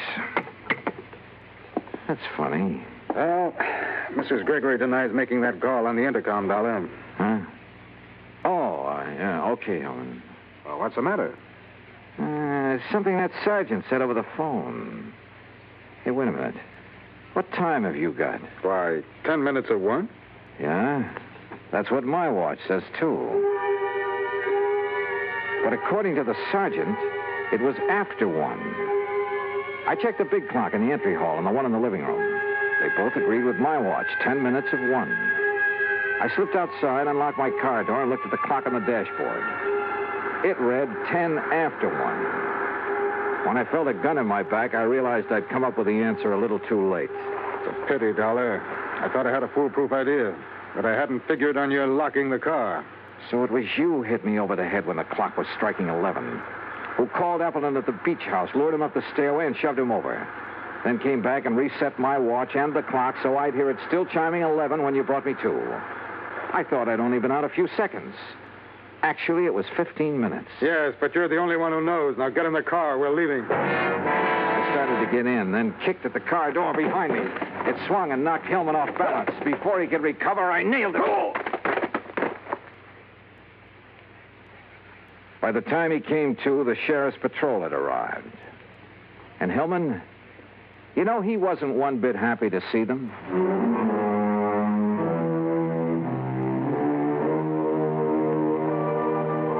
Expense account item 2, $13 even. Transportation back home. Total expenses, $21.40. And a real bargain, if I do say so myself. Remarks? Hillman's motive was money, of course. It was he who'd taken the $50,000 from Appleton's agency. Yours truly, Johnny Dollar.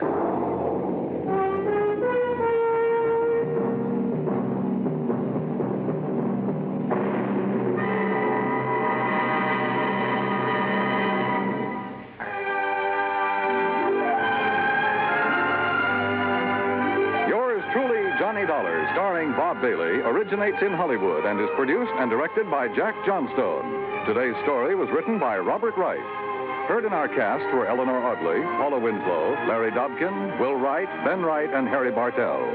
Be sure to join us next week, same time and station, for another exciting story of yours truly, Johnny Dollar. This is Dan Cubberly speaking.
Johnny Dollar has come to you through the worldwide facilities of the United States Armed Forces Radio and Television Service.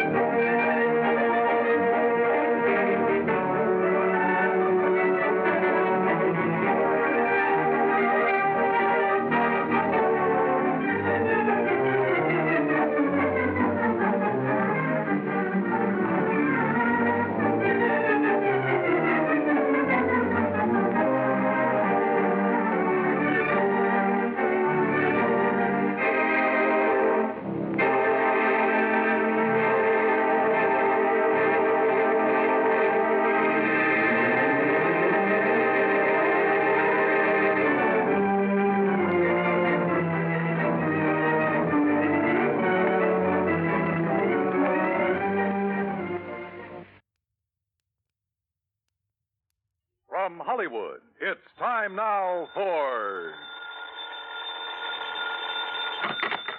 Johnny Dollar. Johnny, this is Vincent Price. I'm calling from Hollywood. Oh, sure. My name's Shirley Temple. Now, who is it and what... Really, Vincent Price? Do I sound like Mickey Rooney? Well, no. But now, tell me, Mr. Price. Now, look, the name is Vincent. Okay, Vincent.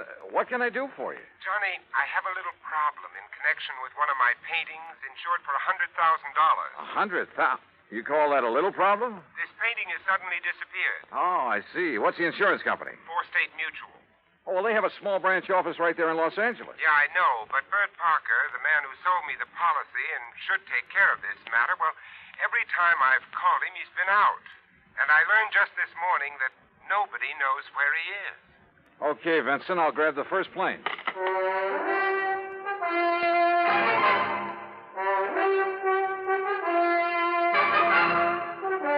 Bob Bailey in the exciting adventures of the man with the action-packed expense account. America's fabulous freelance insurance investigator. Yours truly, Johnny Dollar. And now, Act One of yours truly, Johnny Dollar.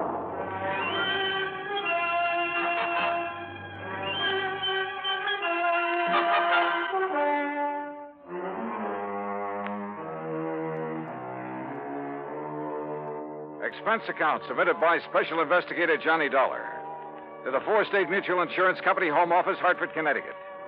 Following is an account of expenses incurred during my investigation of the Price of Fame matter.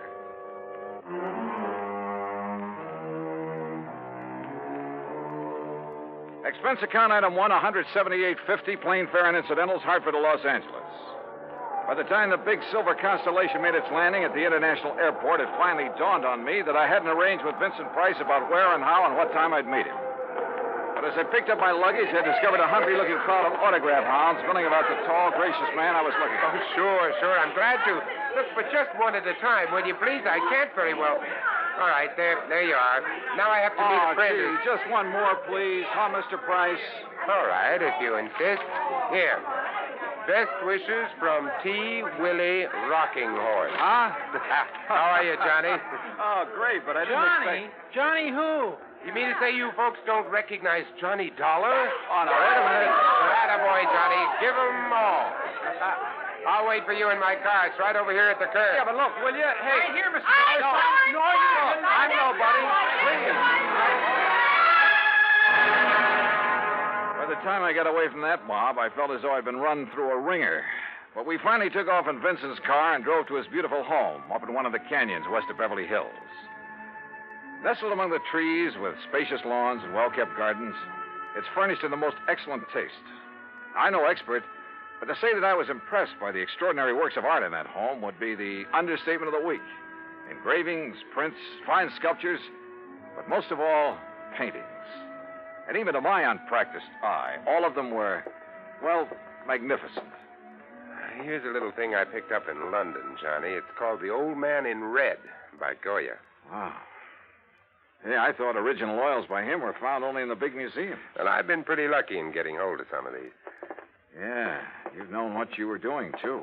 You like this one? It's called Fright. It was painted by Kenneth McManus. Beautiful. Beautiful. Like all the rest of them. Thanks. How about this one, here at the end? Night Wind by, I'm sorry, Vincent, I can't make out that name. You don't have this one lighted like the rest. No, that's to maintain its somber mood, Johnny. Oh. And that's what made it possible for the substitution of this copy to go undetected. That's a copy? Yeah, and that's my problem. The $100,000 Night Wind by Jean-Baptiste has been stolen. This was left in its place. Oh, I see. It's not a bad copy, probably worth a couple of $100, but it's hardly a genuine Baptiste. Well, when did you discover this substitution, Vincent? When I returned from a lecture tour early last week. Oh, that's right. You've been traveling all over the country lecturing on art, Well, haven't let's you? call it talking about art, huh? Tell me, have you notified the police about this? I suppose I should have. Well, I felt that was Bert Parker's job. And you haven't been able to reach him over at State Mutual? As I told you on the phone, he hasn't been in his office for some time. Vincent, have you any theories about who might have done this? Yes, I'm afraid I have. Why do you say it that way? Very few people knew I'd gotten hold of this Baptiste, only some close friends and a couple of art experts. So? And the place was not broken into during the time I was away. Of that, I'm sure. Well, go on. The family and servants kept very close track of anyone who entered the house while I was gone. You have a list? Yes, I do have a list. Here. Good. Alfred R. Hawkinson. That's an electrician who came to do some wiring. He wouldn't know a Rembrandt from a Mickey Mouse. Ann M. Schumann. A music teacher. Loves music, hates paintings. What about delivery boys, people like that? They never get beyond the back door. Go on, read on. That next one is Ben, the gardener. You can forget about him. And Bert L. Huh? Yeah, Bert Parker. He was here twice. What for? Well, ostensibly to check on some of the paintings he'd insured. The first time, on the 11th, Mrs. Price was with him while he poked around. On the 15th, she had to leave to keep an appointment. And just when he left the house, nobody seems to know. Oh, brother. Are you thinking the same thing I am? Now, look, Johnny, I haven't known Bert very long, and, well, he seemed like such a harmless little old fuddy-duddy. As for his knowledge of art... Yeah, I wondered about that. Well, he was perfectly satisfied to take my evaluation on the 2 or 3 things he'd insured. So, well, Johnny, I may be all wrong. Vincent, a thing like this may only happen once in 1,000 years. In any event, the company will certainly make good your loss. Well, with a work of art, it isn't really the money that counts. And, Johnny, listen. Look, I may have jumped to a completely unjustified conclusion about Bert Parker. Oh, yeah? Sure. Well, let's go down to his office and see. We'll return to Johnny Dollar and the Price of Fame matter. That's Vincent Price in just a moment. And now, Act 2 of yours truly, Johnny Dollar and the Price of Fame matter. A priceless original oil painting, stolen from the home of Vincent Price, famous radio and picture star. One of the few people who'd had the opportunity was the man who'd sold him the insurance on it, Bert Parker. Together, we went to Parker's office at 4 State Mutual in downtown Los Angeles. It was on the 16th that Mr. Parker phoned in to say he wasn't feeling very good and wouldn't be in for a day or two. Hey, it was on the 15th that he was at your house, Vincent. Yes, that's over 2 weeks ago.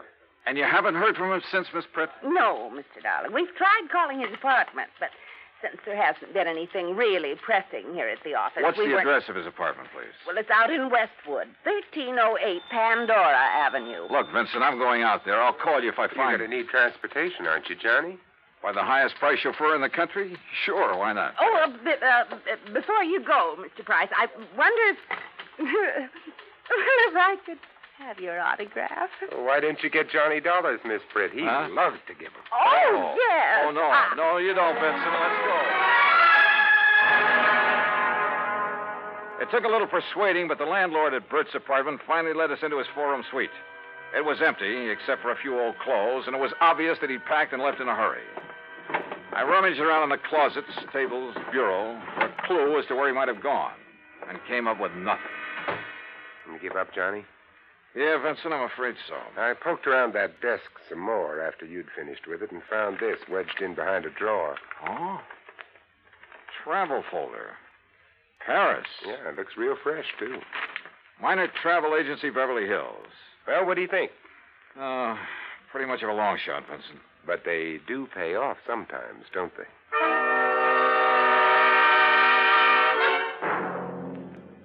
Planned a trip for myself, yes, sir. First class all the way. What was the departure date, Mr. Miner? 16th, first class, straight to Paris. Oh, brother. Paris is a pretty big place. Did you make any arrangements for him for after he got there? Only for when he arrived. Reservation at the Louvois. What? The hotel, Louvois.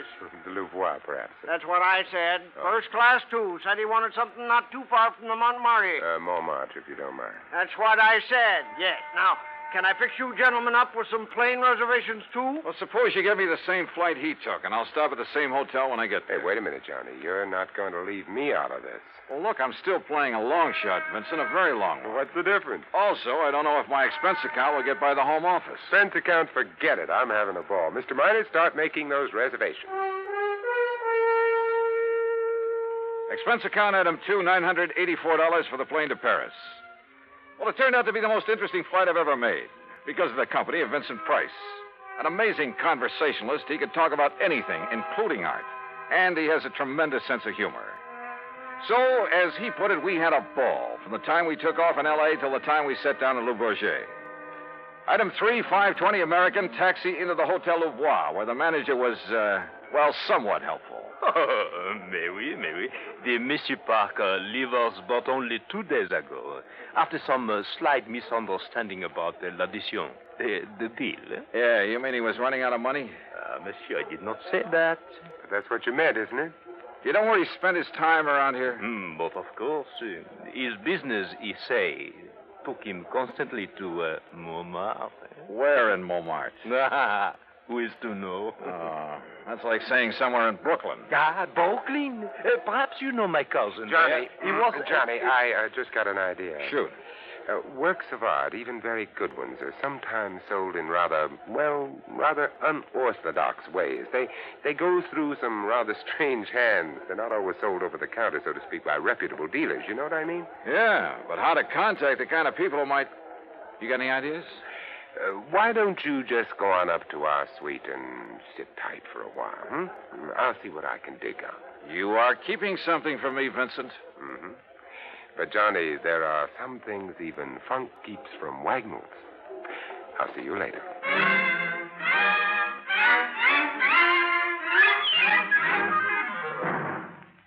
Act 3 of yours truly, Johnny Dollar, in a moment.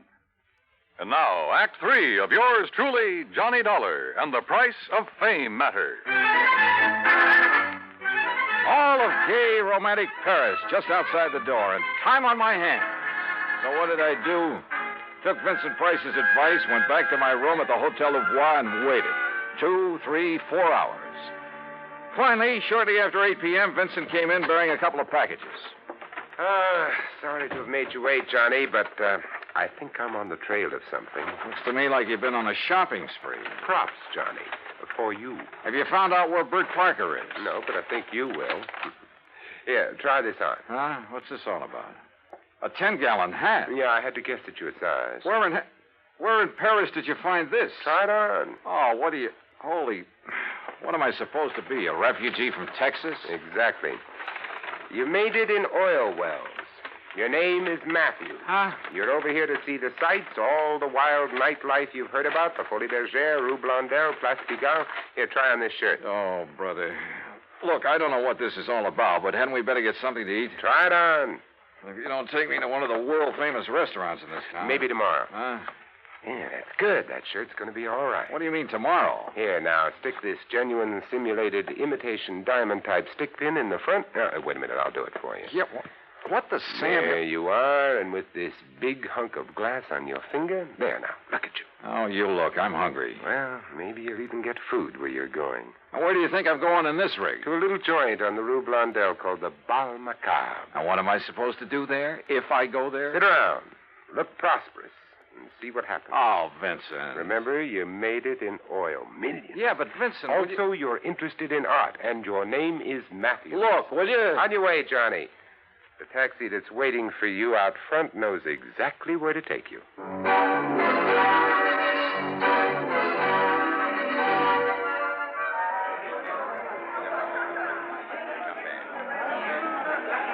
Bal Macabre was really a joint.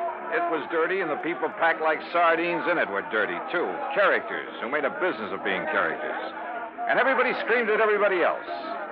Except, that is, for the wormy little man who sidled up to the postage stamp-sized table on which my glass and a bottle of wine were balanced. Pardon. You are Monsieur Matthews, are you not? That's right. From Texas, no?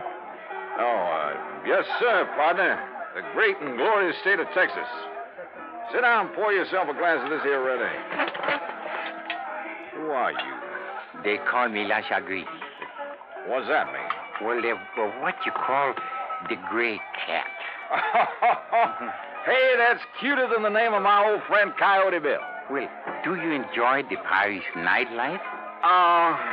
You know something? I'm getting fed up with it. Yeah, I think I'll just buy me a couple of nice pictures and go on back home. What kind of pictures, monsieur? Well, good ones. Oil pictures. Like that Mona Lisa I've seen at the Louvre. You know, good ones, I mean. Well, like a Jean-Baptiste, perhaps? You mean you know where a man could get a hold of a genuine one of them? Well, for a price, of course. Well, listen, I got money and I'll spend it. Well, I offered them $500,000 for that Mona Lisa, but they turned me down. But if I could get a hold of a genuine Baptiste, well, partner, you just name the price. Oh, well, I'll make no promises, mon ami. But I do have a friend, and for a slight consideration... Name your price and take me to him. I will be waiting for you at the corner with the taxi. That is what you call okay? Okay. I shall be waiting. I'll be there, partner. You bet I will. And I'd certainly like to know how Vincent set this up.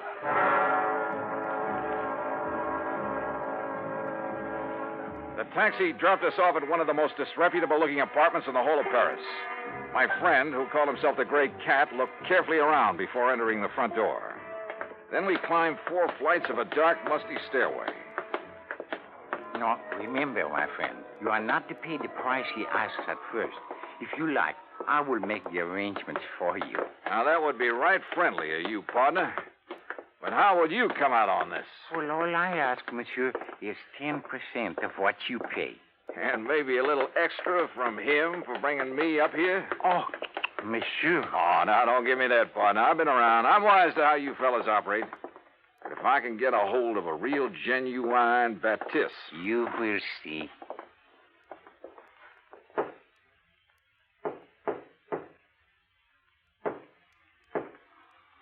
Yes?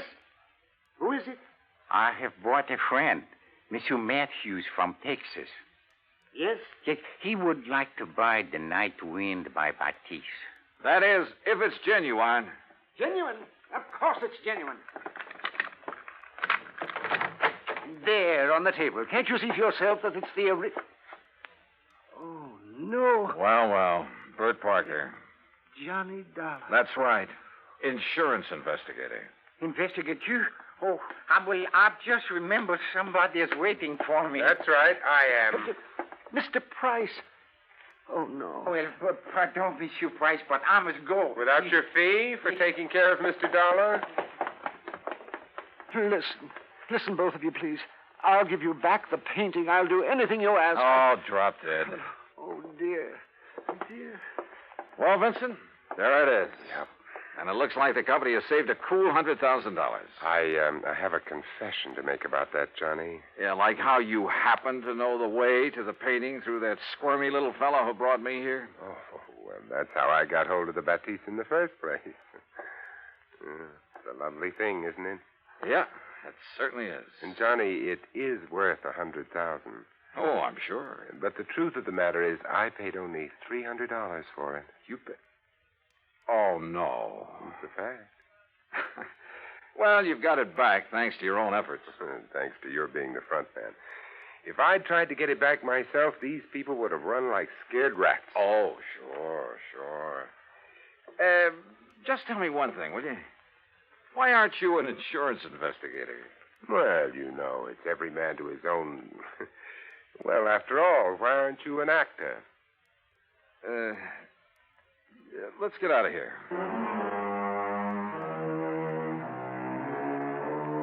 Disposition of Bert Parker? Well, that's entirely up to the company. Vincent, now that he has the painting back, doesn't care one way or the other. However, from the company's standpoint, well, it's not the kind of black eye that's good for you. Expense account total, including incidentals and transportation back to the States, $2,341. Remarks? Well, to Vincent Price, my eternal thanks. Not only for the help on this case, but most of all because it's given me a chance to really know him. Yours truly, Johnny Dollar.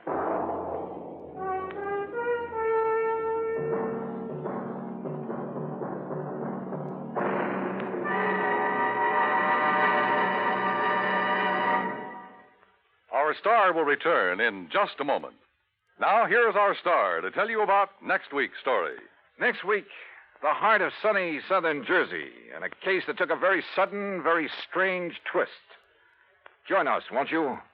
Yours truly, Johnny Dollar.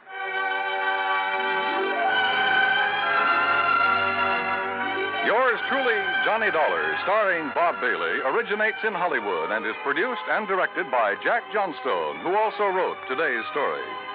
Heard in our cast were Virginia Gregg, Junius Matthews, Tony Barrett, Forrest Lewis, Howard McNear, and of course our special guest, Vincent Price. Be sure to join us next week, same time and station, for another exciting story of yours truly, Johnny Dollar. This is Dan Cumberly speaking.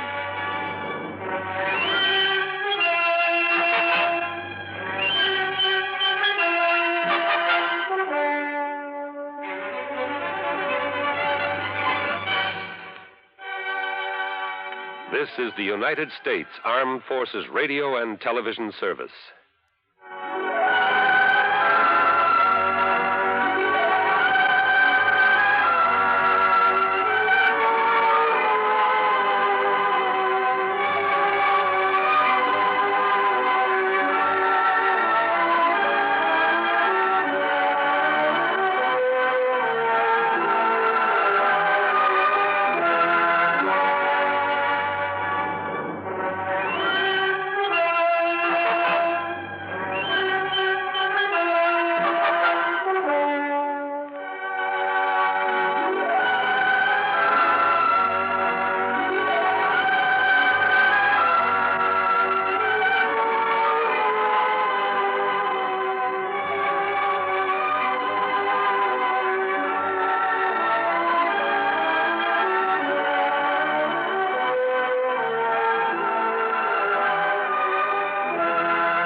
From Hollywood, it's time now for Johnny Dollar. Oh, good. Huh? Johnny, this is Ben Pringle. Ben, how are you?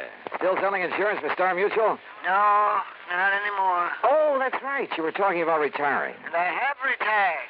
Yes, year ago I quit the insurance business and bought myself a poultry farm. Well, good for you. Where is it, Ben? It's right here in Vineland, New Jersey. And how's it going? Oh, terrible, Johnny. It's terrible. Oh? When I think of all the pretty chickens that I've lost. Well, what seems to be the trouble? Johnny, somebody's trying to put me out of business. Well, I don't know who or why or how, but Ben, if I can be of any help to you. You can, Johnny, you can. I was going to call Star Mutual because everything I have is insured pretty heavily, but first I thought I'd make sure that you're available. For you, anytime. Well, then come on down here, will you? In the meantime, I'll notify the company that you're on the way. Just give me your address and I'll be on my way.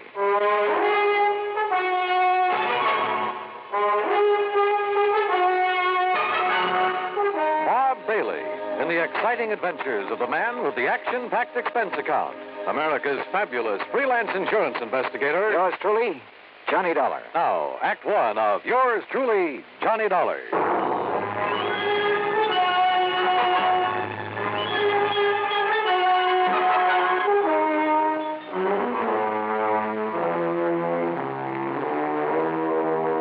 Expense account submitted by Special Investigator Johnny Dollar to the Star Mutual Insurance Company, Home Office, New York, New York.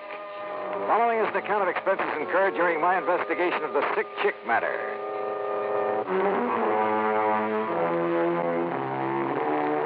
Item 1, 1050, train fare and incidentals, Hartford to Philadelphia. There, to be sure of adequate transportation, I rented a car. That's item 2, $50 deposit. The 35-mile drive south on Route 47 was uneventful, and I finally turned left onto Vineland's main street, Landis Avenue. Vineland, the heart of sunny southern Jersey. At least that's what the sign said. It's a busy little city. Landis Avenue, a busy street. Finally, I stopped at a mobile gas station on the far edge of town to ask about the address Ben Pringle had given me. Just keep going straight out Landis Avenue for about 5-6 miles till you come to East Vineland. East Vineland, huh? Yeah, then you turn right, go about a mile and a half. You can't miss it. If you can pick it out from the rest of the poultry farm. A lot of them, huh? Vineland's the egg basket of the world. Where do you suppose Philadelphia, New York, and the rest get all their eggs and chicken? Yeah, well, I'd better get underway. Thanks a lot. Anytime, mister. The gas attendant was right. There were enough chicken ranches in the outlying sections to supply half a dozen cities. And trying to pick out the one belonging to Ben Pringle was a problem. Finally, to ask further directions, I pulled up at the nearest farmhouse.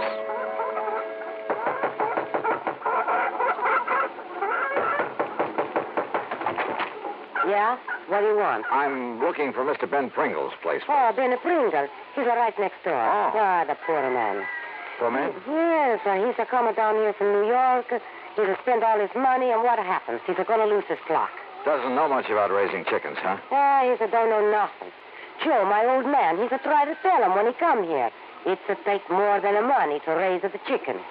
So why don't he get out? Why don't he sell out before he spend all his money and lose everything? You think that's what he ought to do, Mrs. Me? I'm Lucia Rinzuli. My older man, he's Joe Rinzuli. What's your name? Johnny, darling. Well, then if you know him, you tell him. He's like all the rest. How do you mean? Oh, they make some money in the big city. They want to do what you call retire on it. So? So they're coming down here, buy a nice piece of farmland. We got a plenty nicer farmland here. I can see that. So they think all they need is some chicken houses, some chicken feed. And then all they got to do is collect the eggs. They'll make a lot of money. But it's not that easy. Huh. Then the Pringle, he's not listen to us anymore. He's going to lose his flock. He's going to have to sell out cheap. He's a lose his shirts. And his farm goes to rack and roll. Uh-huh. And that's when somebody else comes in. Somebody he don't know how to raise the chickens. They buy 'em up cheap. Oh? Is that how you got this big place of yours? Oh, sure. We started with a little place. We work hard. We make a little money. Then, when somebody like him comes along, we buy 'em out. We got a nicer, bigger place. That sort of thing happened very often around here, Mrs. Rinzuli? Oh, sure, all of the time. You ask Tony Pasquale. Now, he's got a big farm. You ask Carmen Chinero. Same thing. You know Tommy Bernasconi? No. We ask him. Same thing. Same thing. What's the matter, huh? Oh, I was just thinking, Mrs. Rinzuli, it's pretty much to your advantage to see these people go broke, isn't it? No, you're just the one man. Frank, though, isn't it? Look, I don't know who you are, what you want, what's your business. My business is finding out why Ben Pringle's having trouble. Maybe who is causing it. You get out of here. I don't like it the way you talk. Sure. I don't think I like you. Yeah? Maybe you'll like me even less after I've talked to Ben Pringle. How about that? Get out.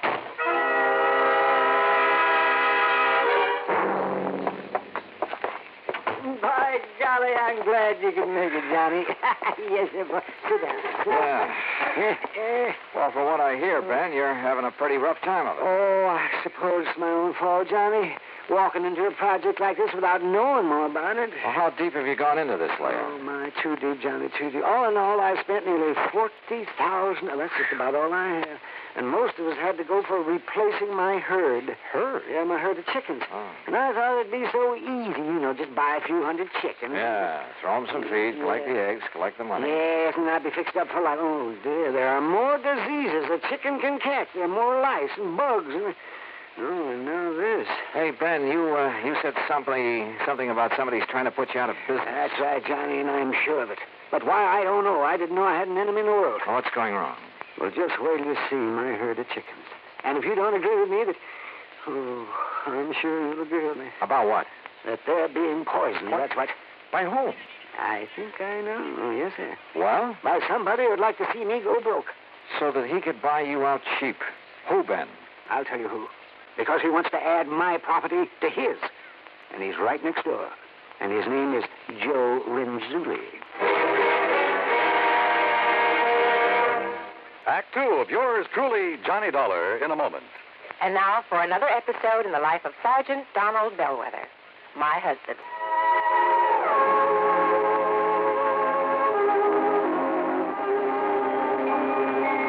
Reba! Reba! What is it, Donald? Confounded Reba, I can't find the fountain pen. I've looked all through this desk. Here it is, dear. Here it is. You must have used it as a marker when you were reading this book. Let's see, this great literary classic, Six-Gun Showdown at Powder River Gulch. All right, never mind about my reading habits. Just look at the coverage we're going to get with this new auto accident policy. Let's see. Yeah, collision, $50 deductible. fire, theft, public liability, property damage, medical benefits. In other words, we have complete coverage. That's right. Of course, it's going to cost us money. I'm sending the company a check right now. Gee, it's too bad we don't live in Rhode Island. Rhode Island, why? Well, because then our rates would be lower. Rhode Island has less accidents per capita than any other state. Oh. Well, which state has the highest? Let me see. Here it is, Nevada. No, by golly, Nevada's second highest. Alaska has the most. Really? I didn't know that. Mm-hmm. You know, it's just too bad we can't eliminate traffic accidents completely. Not only would it save life and limb, but it'd be a lot less strain on the pocketbook. Yeah, that's for sure. These automobile accident policies get more expensive every year just because there's so many costly accidents. Well, I'm glad we've got some good insurance coverage, Donald, but just remember one thing. Oh, what's that, honey? Well, some auto accidents ruin a fender, and some ruin a family. Yeah, that's true. Very true. But as far as I'm concerned, I don't want any of your old insurance money. I want you here at home, safe and sound. You'll always drive carefully, won't you? Yes, I will, dear. Oh, that's my Donald. That's my doll.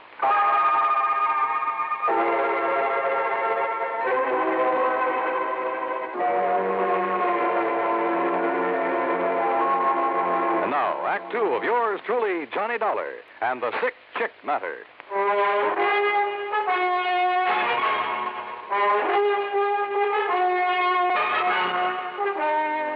Sure, it's Joe Renzulli trying to kill off your flock, put you out of business. Yes, sir, Joe Renzulli, and I'm sure of it.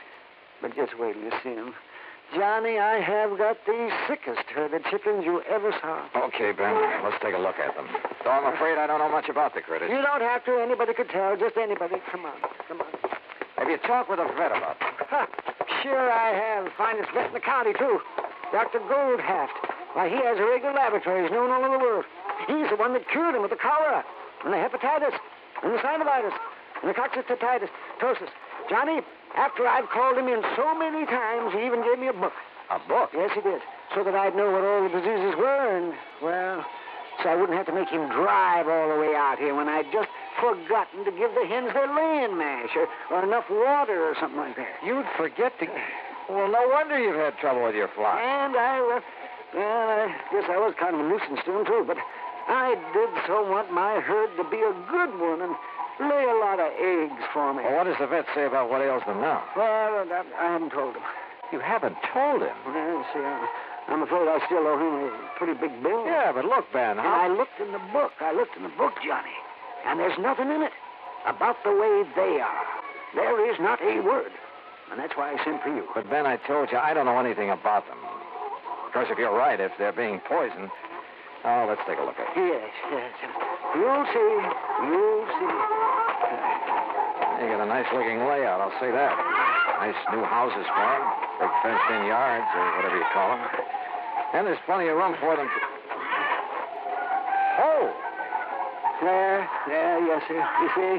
They're all so sad-looking. They're just so sad and petulant. As though they hold it against me for whatever ails them. Those poor little things. So help me, I've never seen it.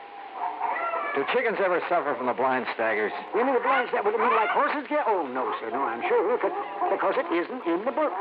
And if it isn't in the book... Ben, you're sure you haven't been spiking their drinking water with some of your private stock? Oh, why, of course not, Johnny. You know, you were my one insurance contact that always suggested a nip of that bottle you kept in your desk. Oh, now, Johnny. Boy, these chickens sure look... Hey, you said you feed them a laying mash. It's right here in the shed. Come on. But, what are you thinking of? Well, if any of that stuff should get good and wet and ferment. Oh, no. It's as sweet and dry as the day I bought it from Jake Rubinoff. There. See that? You see what I mean? Who's Jake Rubinoff? He's the biggest feed dealer in town. Yeah, it certainly smells all right. Yeah, it is all right. Oh, no, Sir Johnny. My herd has been poisoned. And you suspect Joe Renzulli on the next farm? Of course I do. Wasn't he one of the people who tried to help you get started when you first came down Oh, here? sure. Yes, he pretended to. But I can see now is just to look over my nice place and see how much he can get his hands on when I go broke. Well, if you had some concrete reason for thinking he might be poisoning your flock... I've seen him. Yes, I have. I've seen him with my own eyes. Come right over here at night, several times. What? And scatter something over the fence into my pens out of a big sack. What was it? By the time it was daylight and I could see, the chickens had eaten it all up. You sure it was Renzulli? Of course I am. Okay, Ben. I'm going over and talk with him.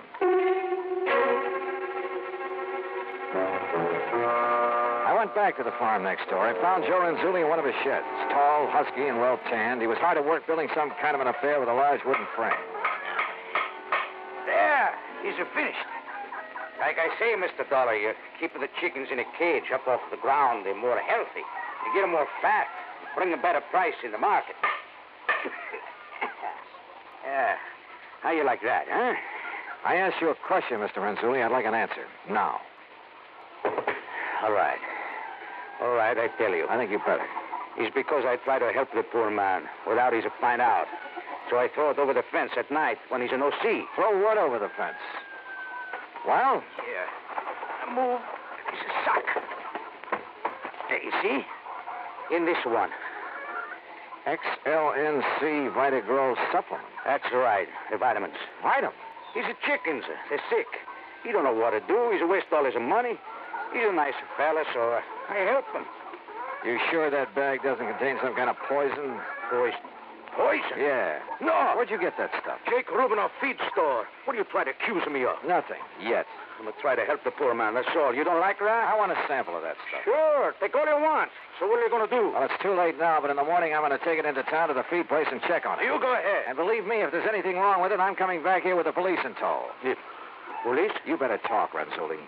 You don't understand. You don't know. It's a smaller place like this. You got to stay friends with everybody. Huh? You make trouble for people, it's no good. What are you talking about? Your neighbor is your friend. Oh, sure. Just like you're a good friend of Ben Pringle. Yeah, that is so. But you're protecting somebody who's poisoning his chicken. No, that's a big lie. Then what's all this double talk? Why are you so afraid I'll bring the police out here? And I'm not. I mean... Or maybe you've done something you're afraid they'll tag you for. Is that it? No, that is wrong. Fact remains you know something about Ben Pringle's trouble with his flock. I tell you. You've told me nothing. Okay, I'll find out for myself. Good. That is good. Huh? You no live here. You find out. That's all right. That's good. Find out what? You find out. And that's all I could get out of him. And on the way back to Ben Pringle's farm, I suddenly began to wonder if I hadn't stepped into something more than just a bunch of sick chicks. You know something? As it turns out, I certainly had.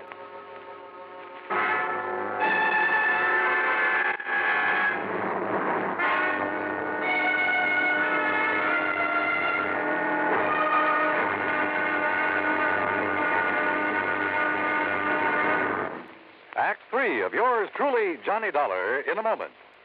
Do you know who said, absolute freedom of the press to discuss public questions is a foundation stone of American liberty? Those words were said by former President Herbert Hoover. Mr. Hoover was well aware of the important role that freedom of the press had played in the creation and growth of the United States of America. He realized that without freedom of the press, no democratic form of government could exist. One of the first steps in the path toward totalitarianism is the creation of a controlled press. A free press hampers the work of a potential dictator. When the press is free, the people of a country are free.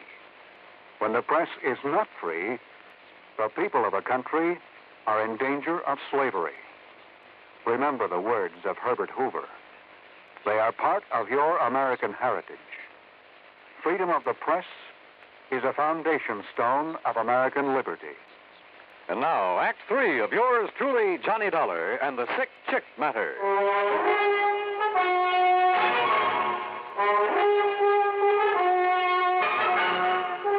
By the time I got back to Ben Pringle's place, he had spread something that passed for supper on the kitchen table.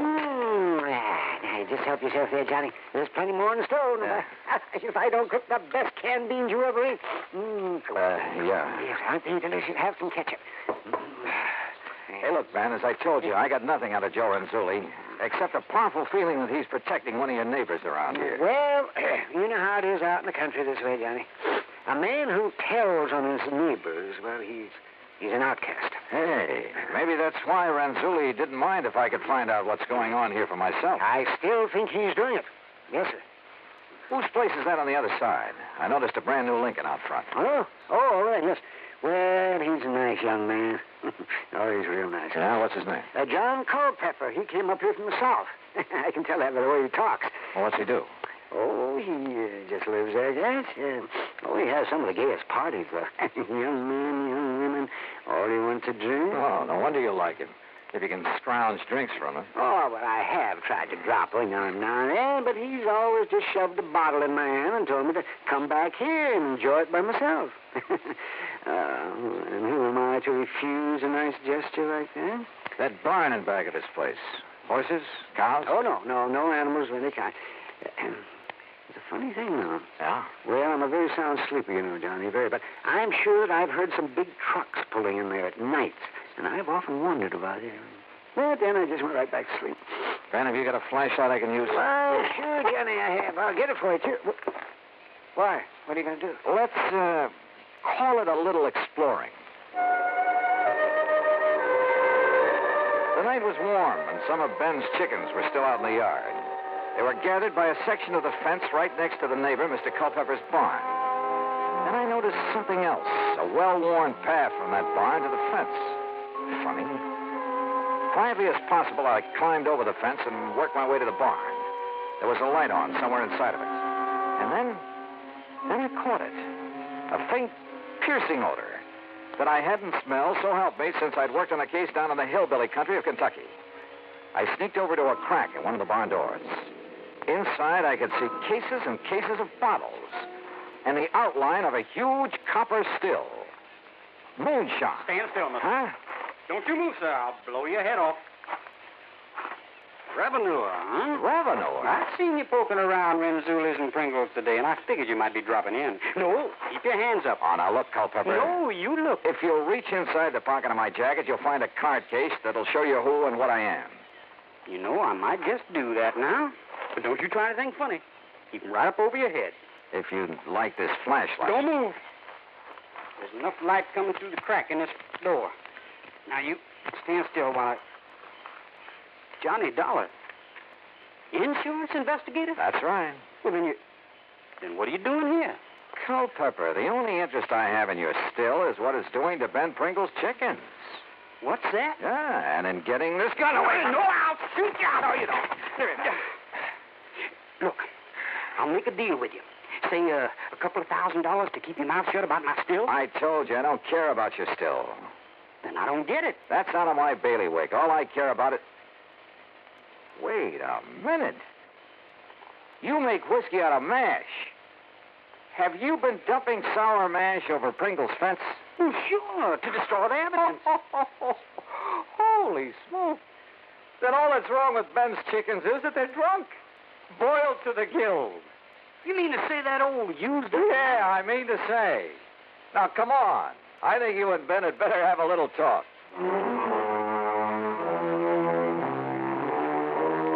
So they talked, Ben and Culpepper.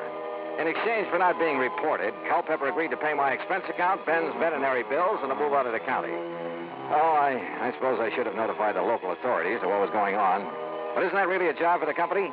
After all, like I said, it is out of my bailiwick. Hey, you know something? The stuff Culpepper was turning out in that old barn wasn't half bad. Expense account total to the company, nothing. Yours truly, Johnny Dollar.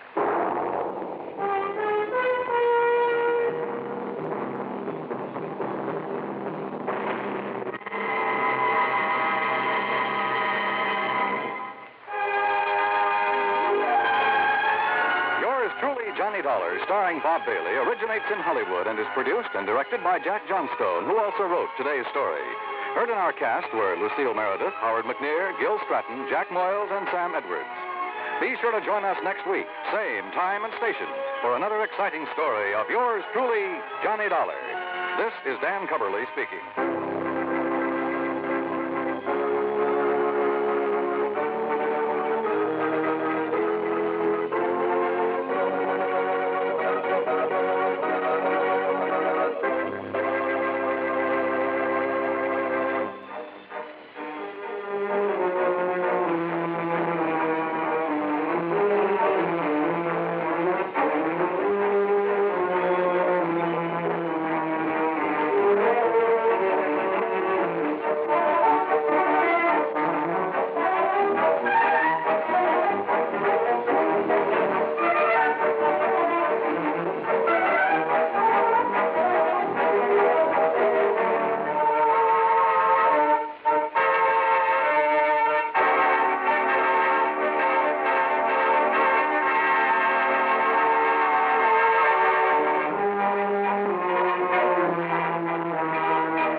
Johnny Dollar has been a presentation of the United States Armed Forces Radio and Television Service.